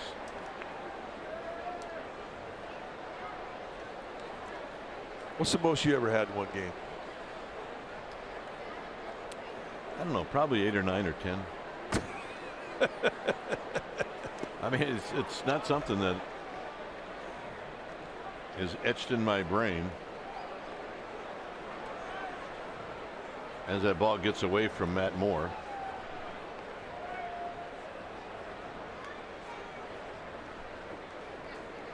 But it's pretty predictable knowing who's pitching, if you're going to get some or not. And I don't know enough about Eflin, but he definitely did make Hernandez work. Giants post coverage is not over after the post-game show. The McCovey Chronicles' Grant Brisby and Therese Vignal, they're going to bring you a fresh take on the game and the Giants season on The Outsiders after post-game live.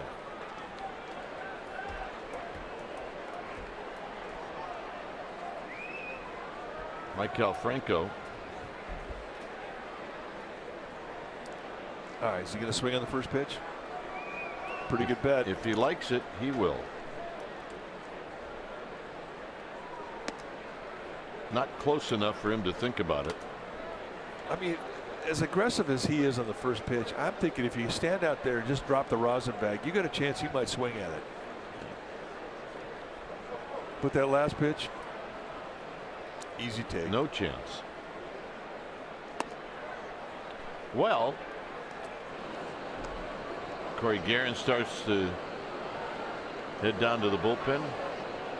90 pitches really not an issue pitch count wise for Moore. Just a matter of rhythm right now. He looks a little out of whack. And there's a foul back. It's 2-1. Every pitch you throw, you make adjustments off of. Every pitch. If you throw the perfect pitch, you try to throw the same. Little corrections in release and stride and tempo. I mean, it's just little corrections.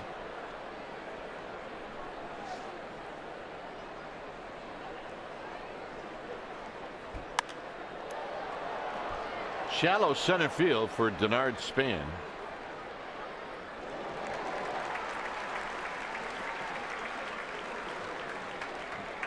A lot of fly balls tonight for Matt Moore. We talked about the contrast of pitching styles between Eflin and Moore. One getting a lot of ground balls, one getting a lot of fly balls. Yeah. It is true.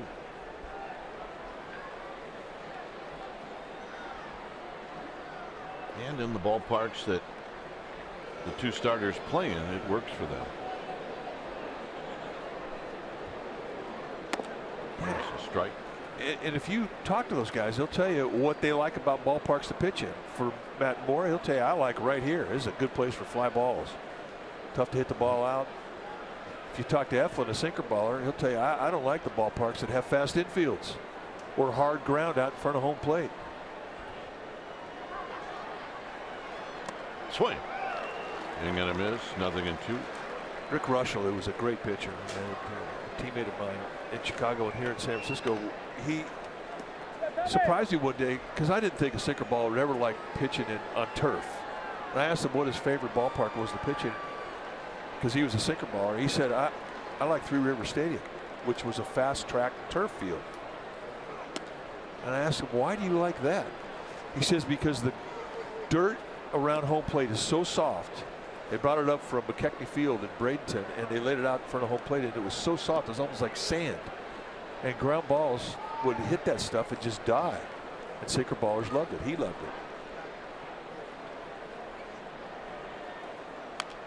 Tap foul. It stays at 1-2. And I would think a sinker ball pitcher would like this ballpark. AT&T, I mean, it's not too fast, not too slow in the infield. I think anybody that ever pitched any game in his life would like this ballpark. Yes, Northern California is a great place to pitch, period. Candlestick was the best place on earth to pitch, simply because it was the worst place on earth to hit.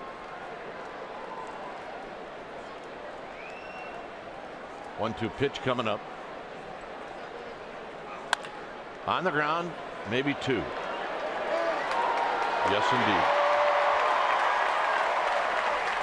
First double play turn by the Giants. Top of the order coming up.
6-0.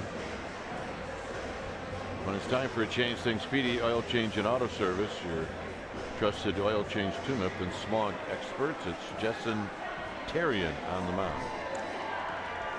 8th game that he has come into. Another guy with a good fastball. You'll see low to mid 90s and a real hard slider. He's got a changeup he's working on.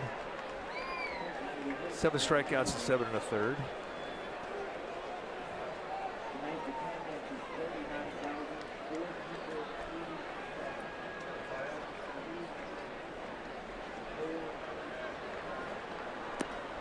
So Span takes the first pitch down low. Span is 1 for 3.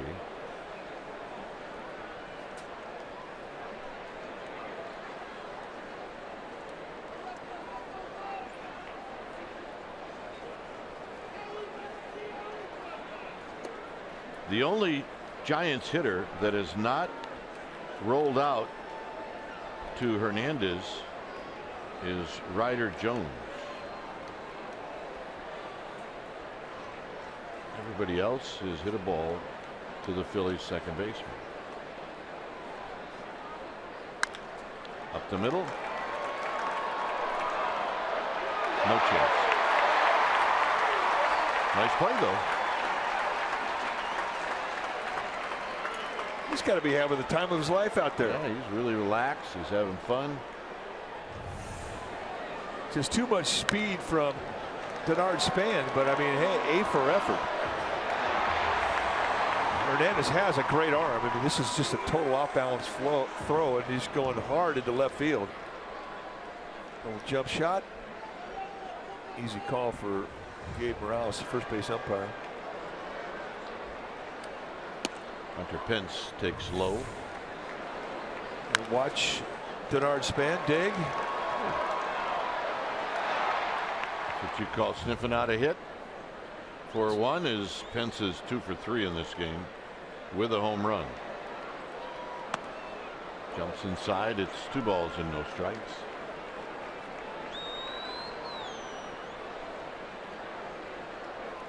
Terrian, the pitcher for the Phillies, made his major league debut July 29th. So he's getting his feet wet. He got a few lumps laid on him early in his first couple of appearances, but since then he's kind of ironed it out. It's been pretty good. Here's Hunter Pence's home run. It came in the second. Just get it in breaking ball from Eflin, and he was sitting on that speed. That was a gift.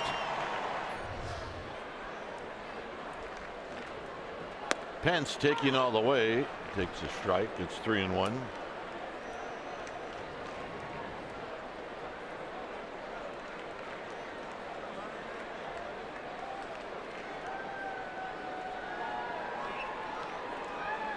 Parker on deck. Pence high and foul and out of play. It's now 3-2. Good balance swing there in a 3-1.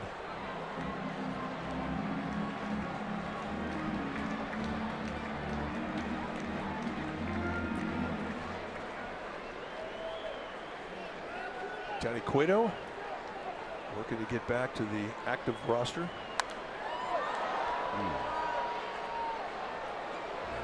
As far as I'm concerned, he can't get back soon enough. It's just too much fun to watch.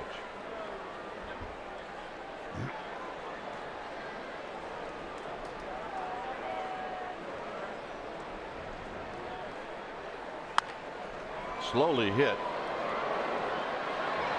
And they just get Pence at first. Well, MLB TV every night, every device. Go to MLB.tv for details.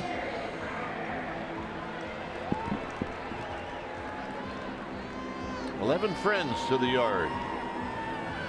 My 11 pals to the yard for my 11th birthday. Well, happy birthday, Meat. Yeah, next year he'll bring 12. That's a good looking bunch. You're looking at his bachelor party in about 12 years.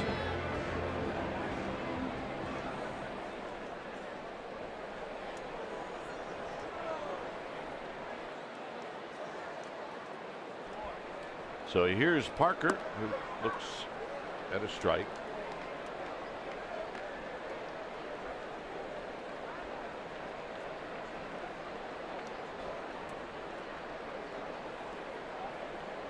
Buster Posey on deck. We are in the 7th. Look out. Parker jumps back out of the way. A little sniffer.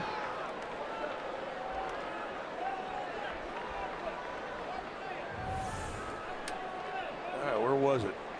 Right under the belt.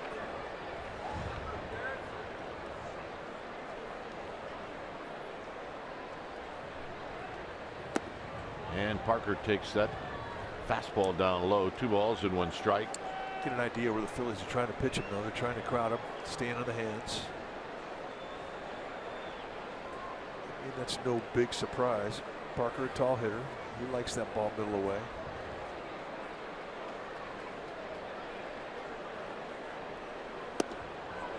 Two and 2. Parker 6'4".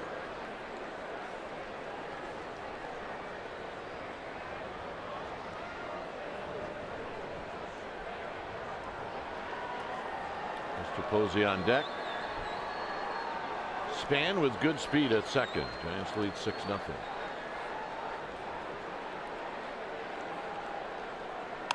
Out of play.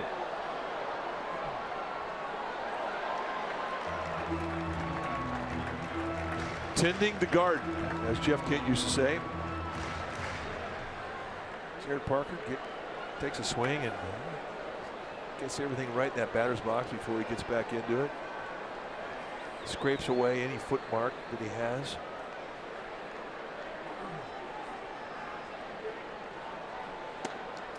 As he jumps back out of the way. 3 and 2. I mean, Jeff Kent used to do it because he would adjust himself in the batter's box. He'd want to see where he'd want to let the catcher know where his previous back foot mark was in the batter's box. He may get up on a plate, he may back off a plate. That's why he would always tend his garden, smooth it out before he got back in. Look out. Comes out to Tommy Joseph. It remains 3 and 2.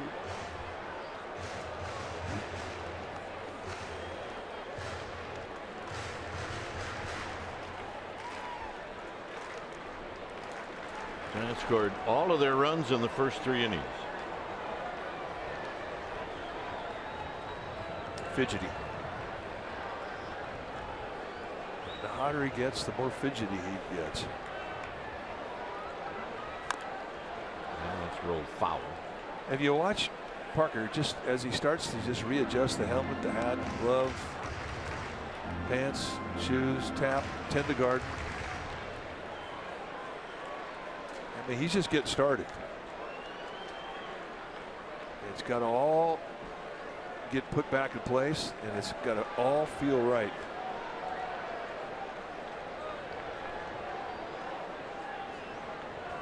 Not quite right.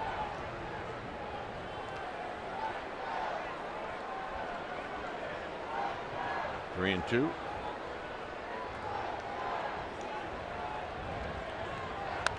Hit on the ground at Tommy Joseph. On the play, Span goes to third. Xfinity X1 customers say, show me the San Francisco Giants into your X1 voice remote, and you can get live stats on your TV. Change the way you experience TV with Xfinity X1.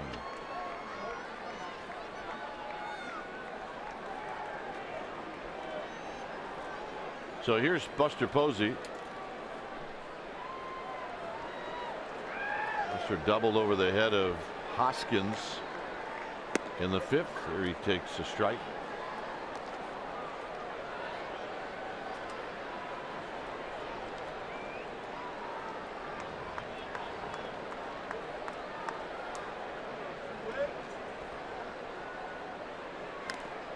And that's chopped foul. 0-2.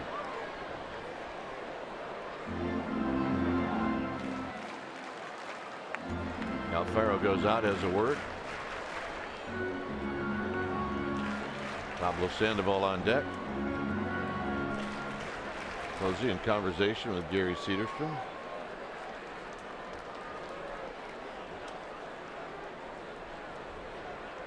I don't see too many smiles from Buster, which indicates you never quite know if this is about dinner, or if it's about the strike zone, or if it's about calls that Matt Moore's getting.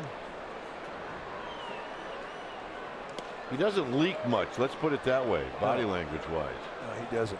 Which really, I mean, you can have the greatest conversation with an umpire. Never look at him. Never let the crowd know that you're having that conversation.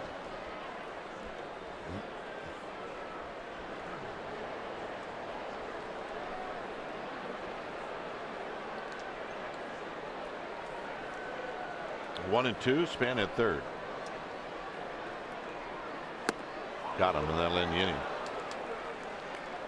Through 7. It remains 6-0 Giants.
The Unlimited Baseball Break brought to you by T-Mobile. Tomorrow's starters for the Phillies, the big right-hander Jared Eichhoff taking on the lefty Ty Block. Coverage begins at 5 p.m. on NBC Sports Bay Area.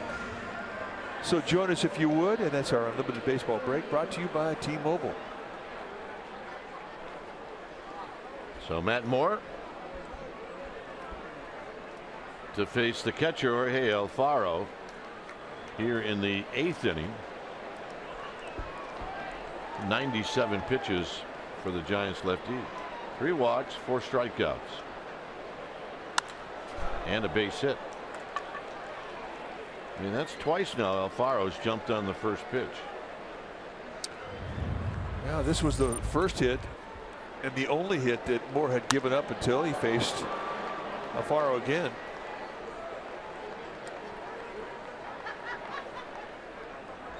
So the one guy he can't figure out, and the only guy he hasn't been able to figure out, Alfaro. Here's Perkins. He's rolled out and flied out.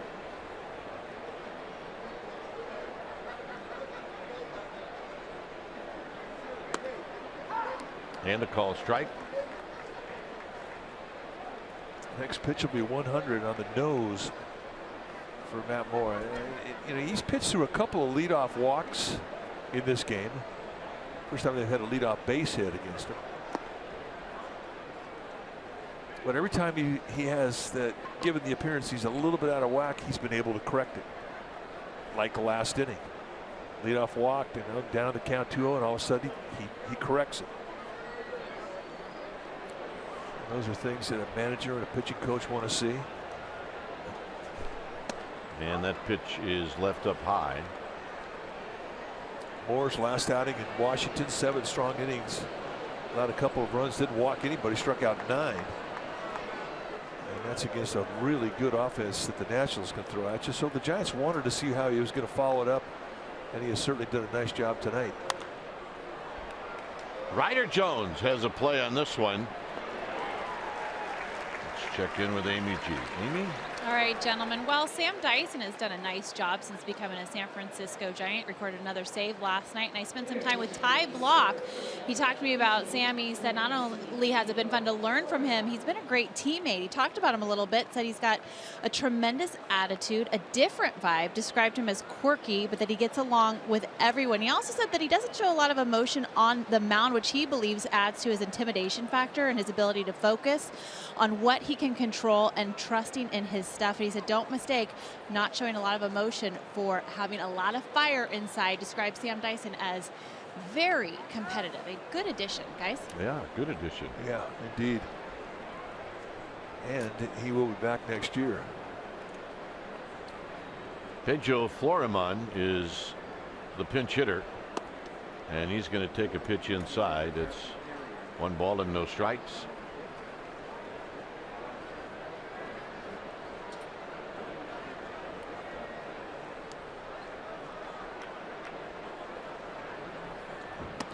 And Moore comes back with a called strike.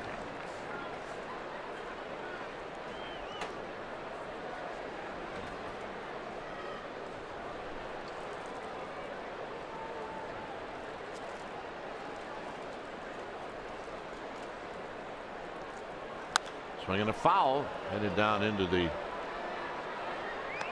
area down the right field line, about 50 rows back. It's 1-2.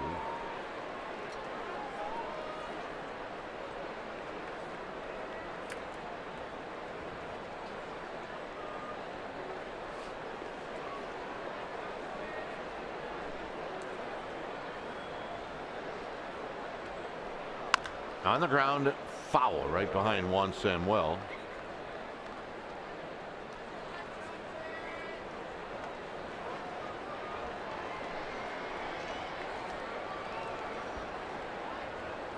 This is just game 2 of this 4-game series. 6 o'clock start tomorrow night, and a 1 o'clock start on Sunday. See Hector Neris, the closer for the Phils, getting up. He needs an inning of work. 2-2.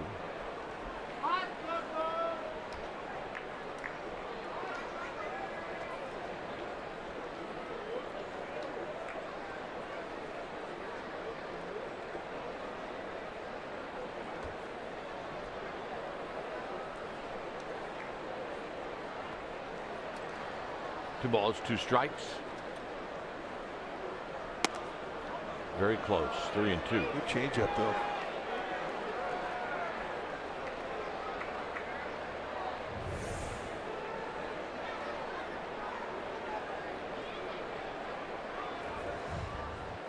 Did not miss by much. Drives you crazy though. When you have a 2-strike count on a guy and you throw a corner pitch like that that's close, he doesn't swing. Hooked down the left field line. Foul.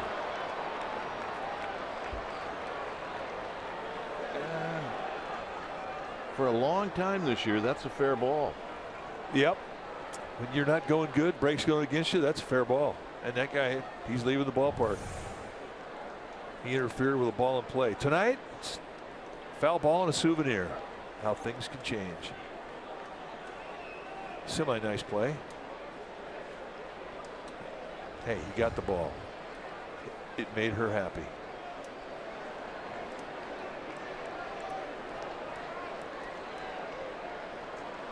3-2 to Florimon. Hunter Pence will give chase. It's into the corner, and it's foul. Hunter got caught whether he should play it off the wall or try to dig it out. And it ends up just being a foul ball. So how about Florimon? He has one that's fouled by about a foot down the left field line, and he comes back next pitch and he hits one that's fouled by about a foot down the right field line. And he's thinking, what do I have to do? This one's going to be a fly ball right at Span.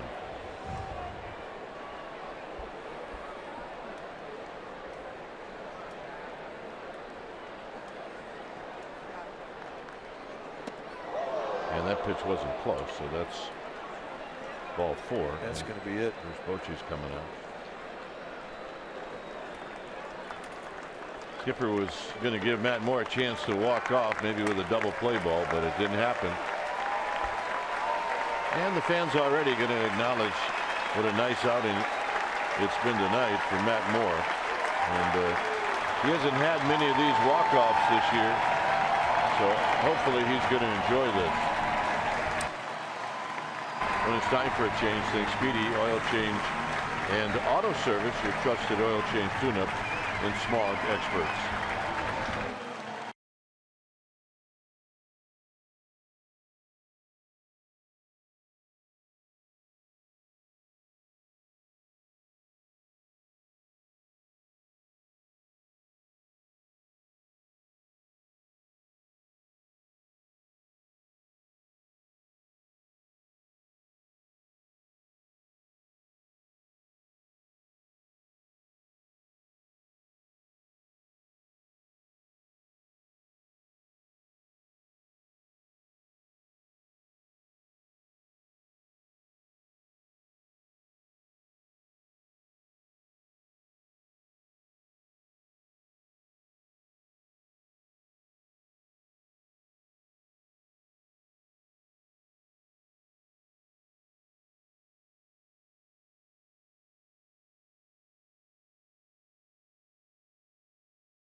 For the two runners on here in the 8th, and Corey Guerin is the new pitcher. 6-0 Giants. Take a look at the numbers for Corey Guerin. 49th game that he's come into. He's really had a solid season for the Giants, and he's looking to give a ground ball they could possibly get a double play with. Cesar Hernandez is 0 for 3. And the first pitch is down low, 1 ball and no strikes. Hernandez has hit into 6 double plays on the year, so it's possible, even with his speed. Nice follow-up start for Matt Moore when the Giants saw him really pitch well in Washington. Coming here, back it up. That's solid. That's what they want to see. Hit on the ground and a base hit. They're going to hold Alfaro, so the bases are loaded with 1 out as Hernandez comes up with his first hit. And now here's Freddie Galvis.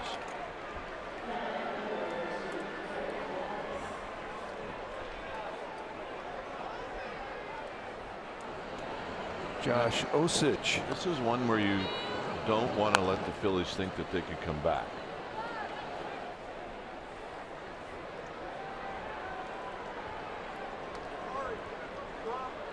Phillies have not done well in bases loaded situations this year, hitting a .190 as a team. They do have 3 grand slams.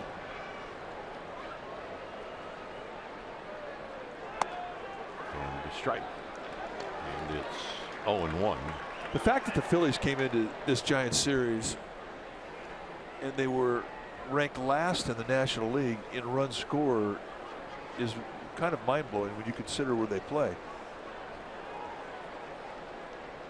That is a fact. Ballpark in Philly is it? That's an offensive ballpark. Foul back. It's 0-2.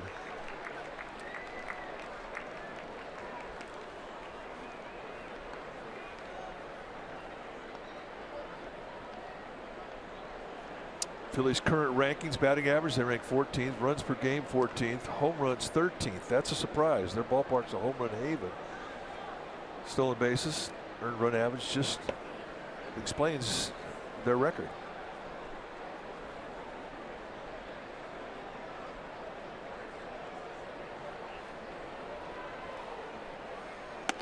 And the pitch is high, 1-2.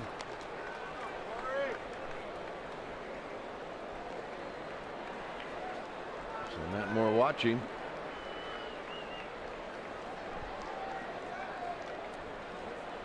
Yeah, you go from the guy on the hill to a fan as soon as you come out of a ball game as a starter and give the ball to the bullpen.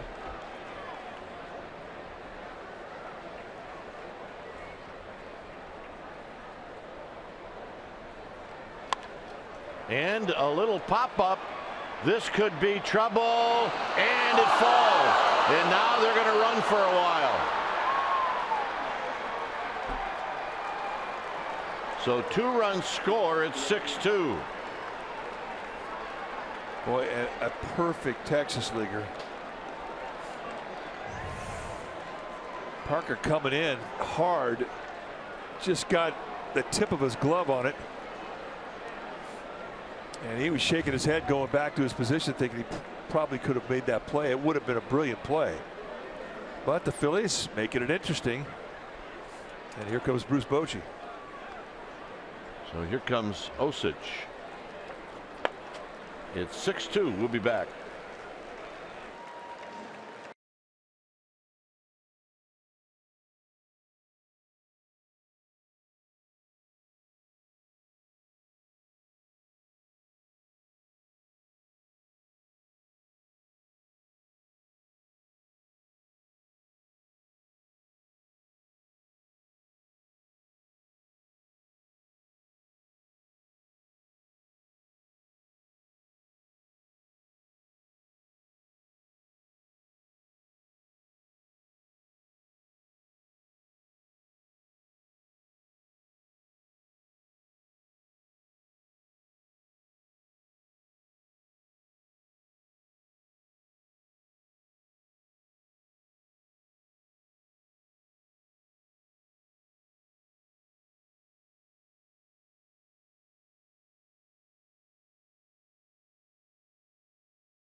On, and the bullpen now calls on Josh Osich to come out. 41st time that Osich is taking the ball from Bruce Bochy. Take a look at his year as he has whittled his ERA down from around 7.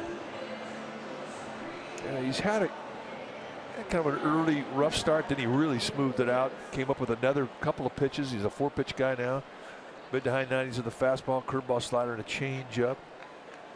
And then he hit a little rocky spell, but he's come out of it nicely. Right now, he's a guy that can get a ground ball. Trying to bring some calm back here to this 8th inning.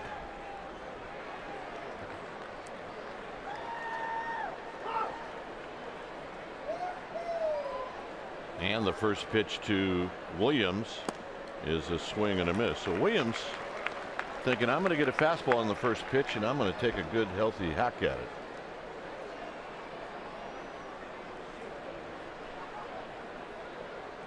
No balls and 1 strike.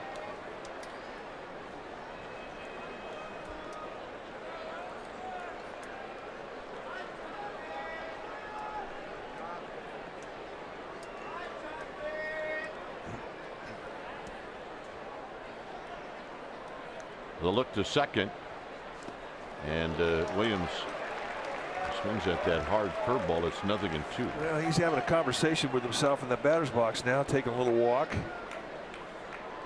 You don't want to ever help out a pitcher, and he's got to feel he's done that twice, going out of the strike zone with the fastball and the curveball to put himself into an 0-2 hole.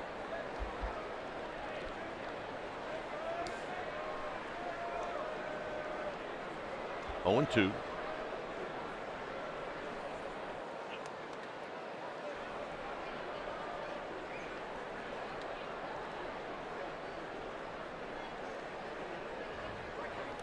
And he waves at another one, and it gets away from Buster Posey. And Buster got dinged on this. He wasn't Exactly, feeling too good, chasing down that pitch in the dirt. I think it may have caught him on the right arm. With less than 2 outs, Williams, he's out. He can't advance to first. Let's take a look at where it gets Posey. Yep, right on the thumb, the pad, the thumb pad. Ouch. So we're going to take a break as Hunter Strickland comes in. It's 6-2. We'll be back.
Coming in, and he's facing Rhys Hoskins with runners at second and third and 2 outs.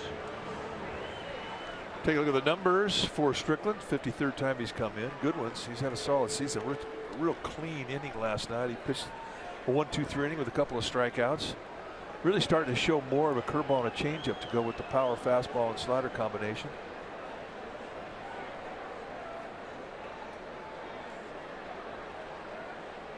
And a strike, and it's 0-1.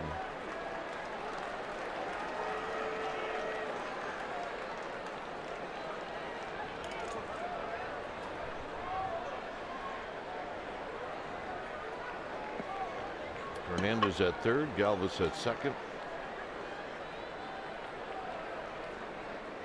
Hoskins has walked twice, both those obviously against Matt Moore.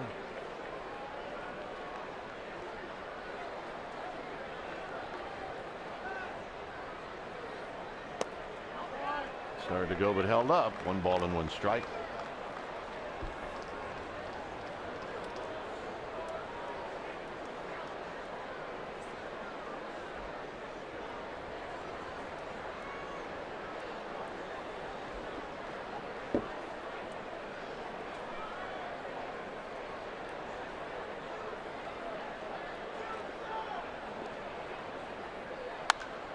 High pop up. You foul. Get an idea what Hoskins was swinging for. And looking for a high belt or a belt high fastball that he could get a little lift with, and he got it. I mean, that was mano a mano right there.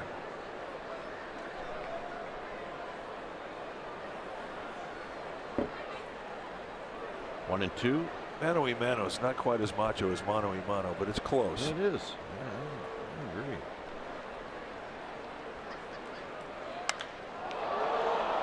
Oh. Yeah, there it is again. Hard to think you won a round on a long foul ball, but I think Hoskins may have won that round. They wanted to go up and away. This thing comes back up and in. I mean, this is 95 above the hands. I'm not going to throw that again. You got to stay away. No, get the ball down. I'm throwing sliders away or fastballs away. Yeah, this ball should have a dirt smudge on it when it finally gets to Posey.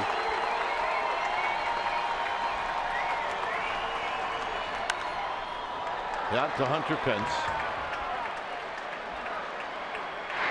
Side retired. Bottom of the 8th coming up. 6-2 Giants.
Tomorrow night, pregame live at 5, game time 6 on NBC Sports Bay Area. Also available, you can stream live on the NBC Sports app and check out Alex Pavlovich on NBCSportsBayArea.com. When it's time for a change, think Speedy Oil Change and Auto Service, your trusted oil change tune-up and smog experts. The pitch to Sandoval is low. 1 ball and no strikes. So the closer for the Phillies, Hector Neris, coming in. He needs an inning of work. 13 saves on the year in 54 games. Good stuff. Your mid to high 90s fastball on a split.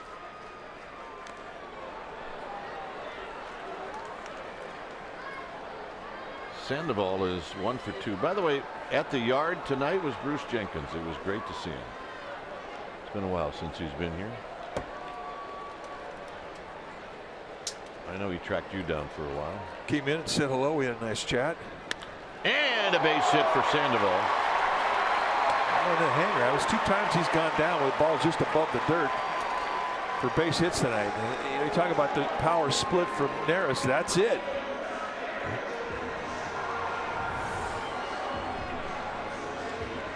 I mean, that's a good pitch.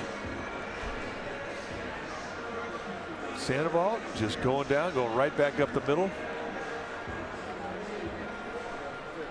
Nice at bat. What's up? Here's Crawford. Crawford with a home run to the opposite field in the 3rd inning.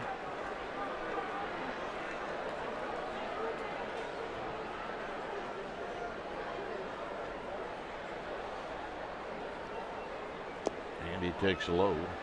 Ryder Jones is on deck.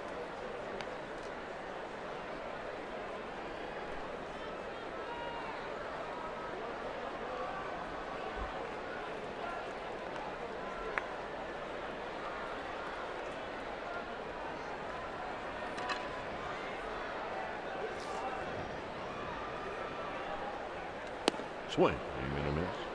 That's a good split. 3rd inning. Brandon Crawford did something that lit up the Giants bench. That is a fastball that had some fuzz on it, moving away. And he takes that movement and he backspins it right over the opposite field gap for a home run.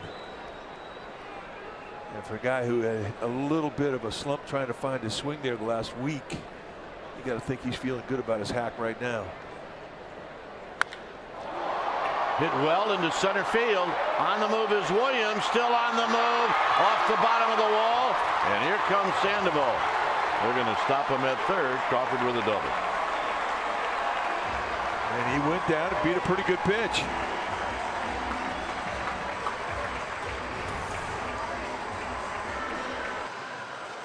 Right at the base of the strike zone, 94-mile-an-hour sink.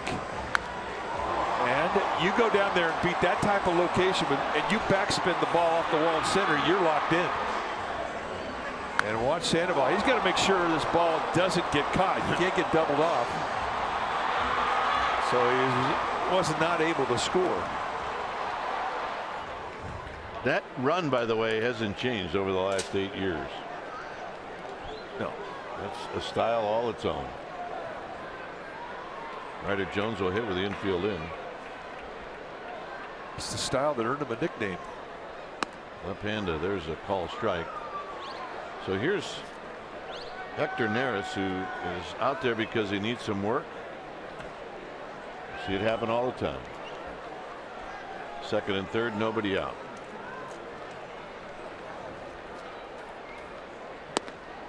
0-2. That is a big league split.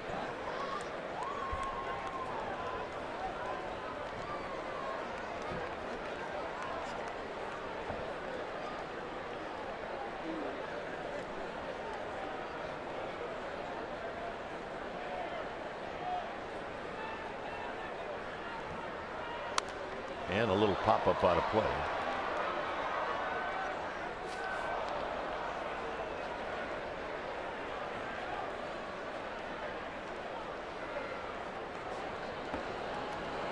Kyle Crick getting loose.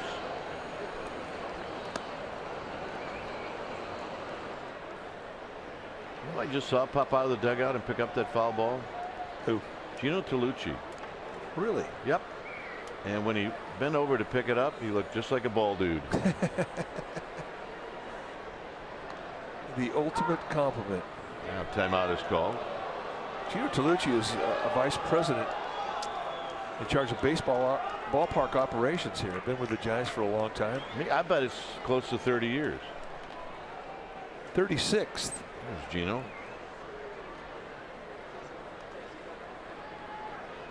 Yeah, we knew him when his hair was black.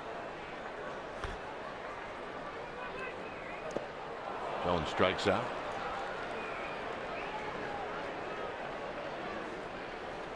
We knew him when his hair was black. We knew each other when our hair was black. That's true.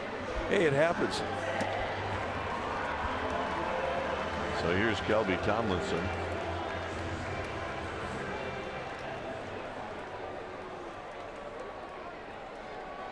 Looking at that badge on Gino. I mean, that's a license plate that he's wearing. I mean, the higher up you are in the process, the bigger the badge you get. No doubt. Jeez. It's a dream to be the big badge guy. Look at that. Oh, yeah. He sleeps in that thing, too.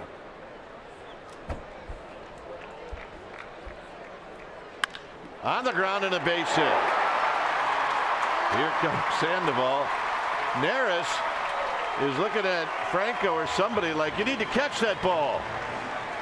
I don't really know how. I mean, the way they set that defense up, I mean, he split the 5.5 hole. His reaction was priceless. Well, he's thinking off the crack of the bat. Yeah, that's going to get gobbled up. Frankel had no chance. That's the reaction. Come on, dude. You're killing me here. You need the extendo glove. Wow, if he's turning around and yelling at an infielder for that, if I'm an infielder, I got a problem. So here's Carlos Moncrief hitting now with runners at the corners.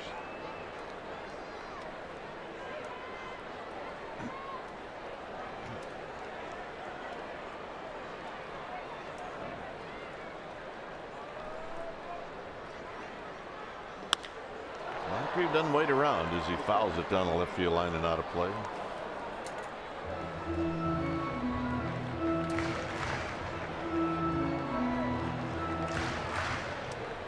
Moncrief has been a good shot in the arm. He's got a great story. Spent a lot of time in the minor leagues. 10 years. Got up here and he's taking advantage of his shot. Tomlinson goes. Here's the throw. And Tomlinson's going to steal it.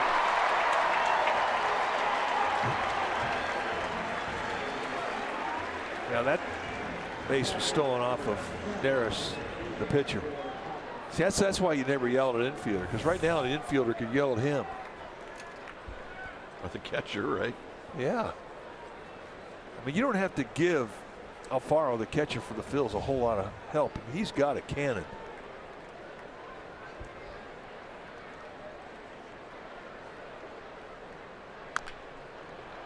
Crawford's going to come in. They're going to throw home, and everybody's safe. Hernandez throws the ball away. Tomlinson right behind him. Moncrief into second, and now the wheels have fallen off.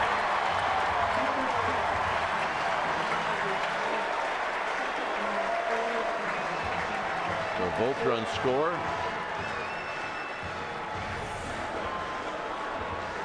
Now the bullpen in, so you're thinking home plate was going to be an off-balance throw and a hurried effort for Hernandez. Well, you know what? I don't know if I'd give the air to Hernandez. See how high it was to Alfaro, the catcher. Now it's got to get caught. A lot going on that play, though. Yeah. Thinking about contact, putting the tag on, being quick. Right? He should get an RBI. So they're going to give an RBI. I mean, at this point, none of it really matters as to how it is scored, but you know, legitimately it should be an RBI.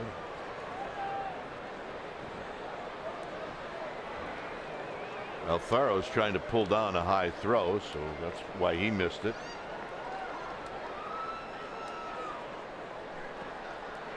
So Span's got 2 hits.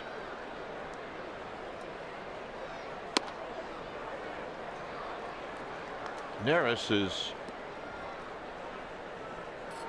not just trying to get the Phillies off the field.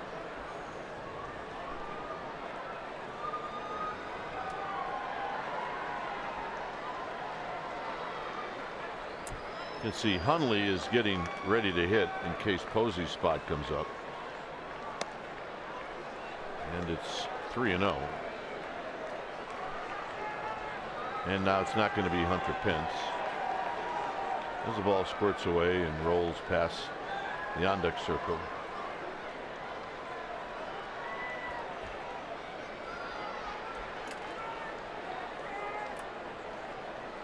So Pence gets a breather.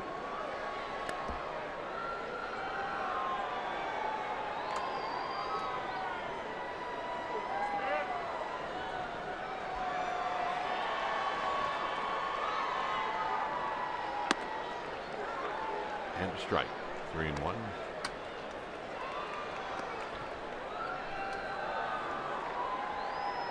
Eighth inning has proved to be a long inning. Well, we've seen a lot of pitching changes. We've seen a lot of pitches. Base hit. Here comes Moncrief. 10-2. Phillies don't want to see their closer go out there and take a whooping like this, too. Not unless they're mad at him. Now, there's nobody in that bullpen.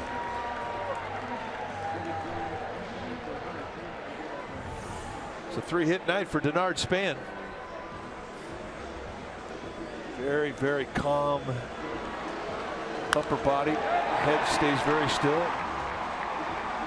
So Bob McClure going to come out and take a little time. And finally somebody gets up and starts throwing for the Phils.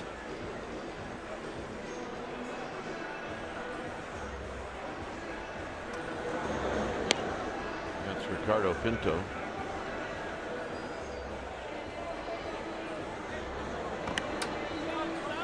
The hitter is going to be Gorkis Hernandez. 4 runs for the Giants here in the 8th. And, this looks like a pitching coach. A stern talk. And it looks like Nerence is talking back. Gary Cederstrom was trying to hang in there as long as he could. He kept clearing his throat about 6 different times. There's a time limit here.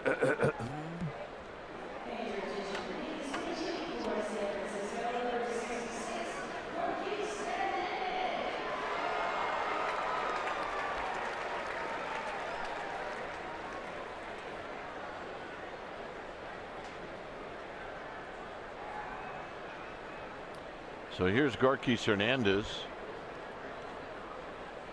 a .261 hitter, and a strike, and it's 0-1.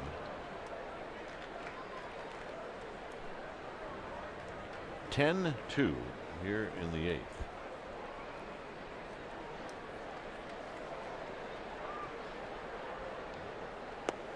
There's probably a time in that 8th inning with the Phillies scoring 2 and runners at second and third that Sam Dyson may have thought that he was going to get into this game. Absolutely. He was stretching out, getting the game phase going.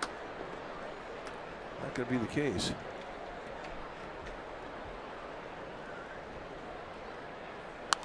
Out of play, 1-2.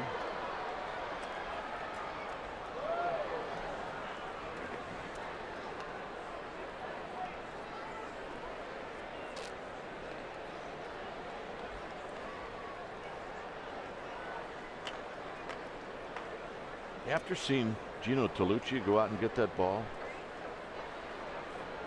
here's the 1-2 pitch to Gorky Hernandez. On the ground, foul. I think one of these days we need Gino Abaldu down the left field line and George Costa Abaldu down the right field line. I'd pay to see that. I think two guys that run this ballpark. I think it needs to happen. Sure.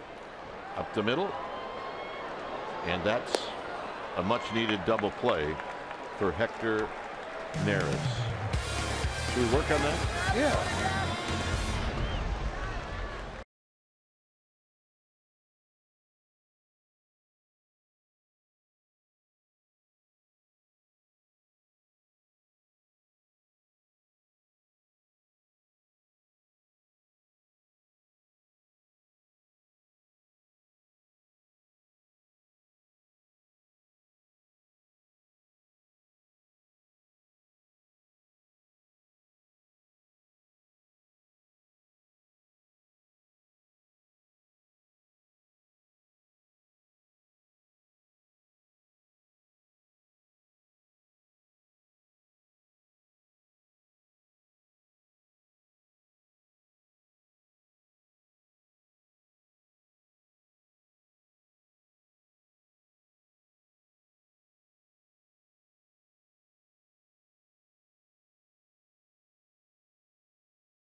Insurance Giants post game live. You're going to get highlights, analysis, reactions. You're going to get a whole lot from the fellas. It's all coming up for a full hour right after the game.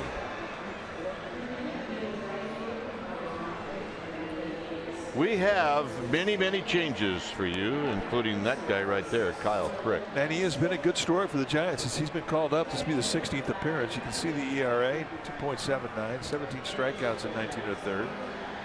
Former starter in the minor leagues. I mean, he pitched a long time as a member of the rotation, and because of that, he's got 5 different types of movement, 2 types of fastball, curveball, slider, and changeup. Done a nice job.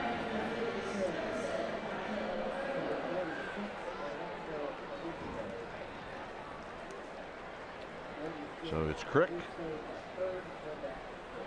and some new defenders behind him and a new defender in front of him, which would be Nick Hundley. Here's Maikel Franco. And there's that first pitch again you're talking about. Moncrief over, and Moncrief's going to watch this one drift into the seats. All right, so you've got Gorky Hernandez in center. Calixte is at third. Hundley, as we mentioned, behind the dish. And Crick on the mound. Okay, I got it all. I'm ready to go.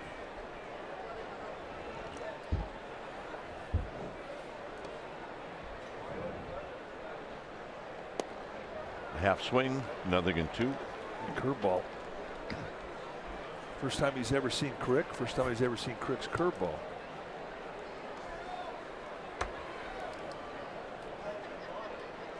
And a high fastball. Yeah, not a fastball. I'm going to change it. It just ended up looking like a high fastball. Yeah, you kind of waste an 0-2 pitch when you miss that high. Easy take. That would have been a better 0-2 pitch right there. That one you may have had him swing at.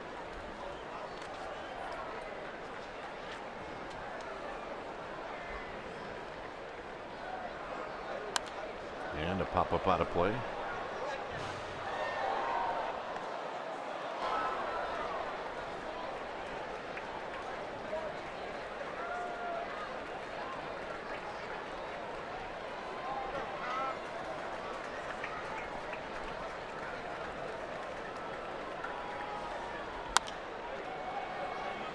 And another little flare foul.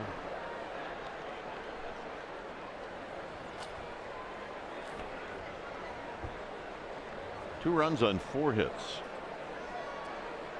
for the Phillies. For the Giants, 10 runs on 12 hits. This has been a game that really wasn't that interesting until the 8th, when the Phillies cut it to 2 or cut it to 4, and then had some people on base. That's high and foul and out of play.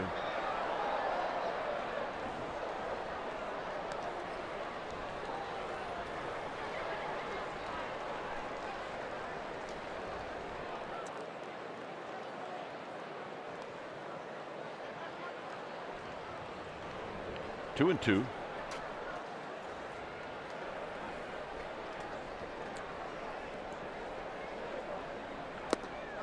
And he held up. Yes, he did. 3 and 2. It was a lot of effort to try and hold that up. Let's see, did he go? No.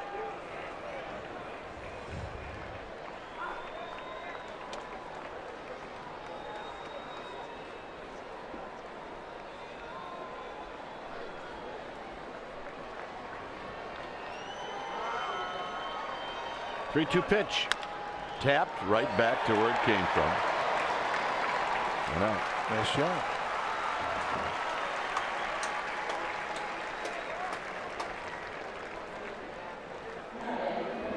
So here's Tommy Joseph.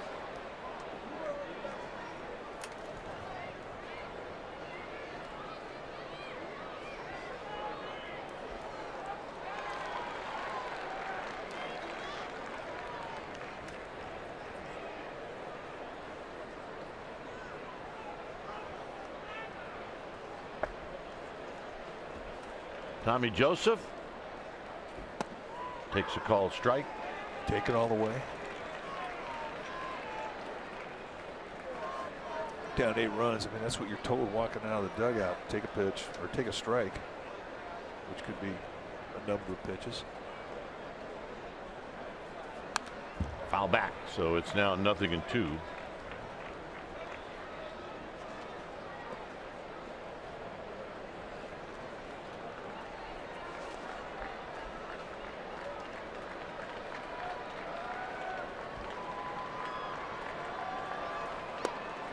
Good breaking ball.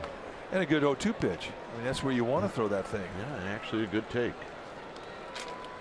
So a lot of good on that last pitch.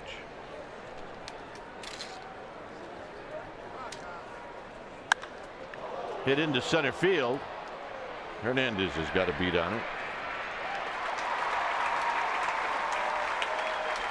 He is a stylish center fielder. Yeah, he is. And, you know, you watch him play. when he catches the ball, I mean, it is sweet spot. All right, let's see if you're right. God, that did not rattle around in his glove. No. I mean, it goes into his glove like it's landed into a mud puddle. Boom. No movement. Shades of the Sehe kid. Here's Jorge Alfaro.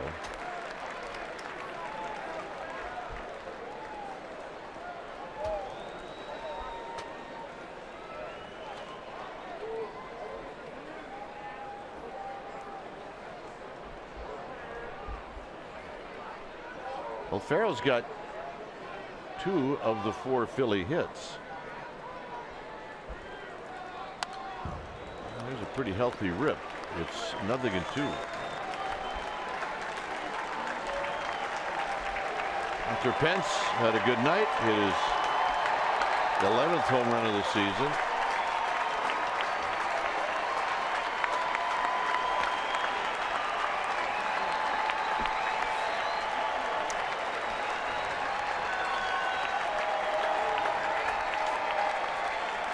Great feeling for Crick right here. Everybody on their feet. Tomlinson's going to knock it down, and he's not going to be able to make the play. That'll be an error. That's one that it just grinds you, man, because you think about it all the way home. Well, it would have been a nice play to his backhand. And it just rattles out of the pocket. Should not stay in the glove. He caught a little high on the glove.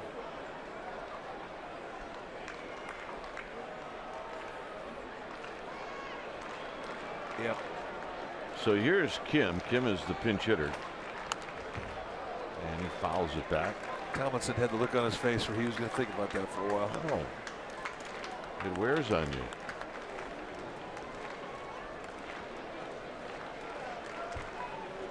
Plus, it ruins a clean game for your team defensively. It's 0-2.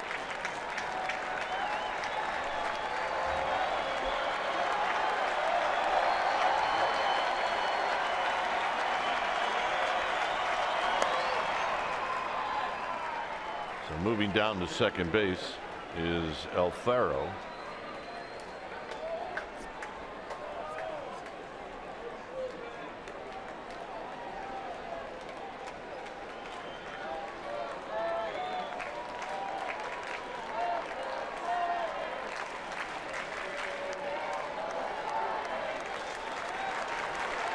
One and 2. And that's foul and a broken bat, and we'll reset and do it again. Well, we got some work down the right field line.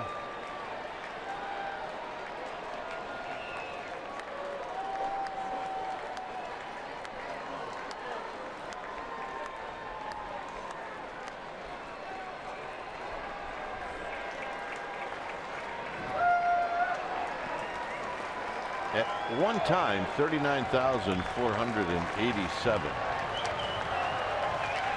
As Kyle Crick trying to close this one out. And a foul.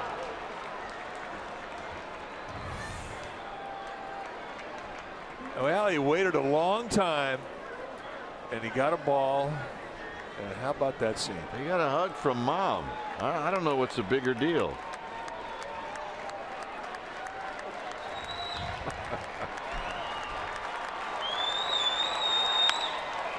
On the ground, it'll be Crawford, and that is the ball game. So the question was, can Matt Moore back up what was a really good start in Washington? Can he do it tonight? And he did.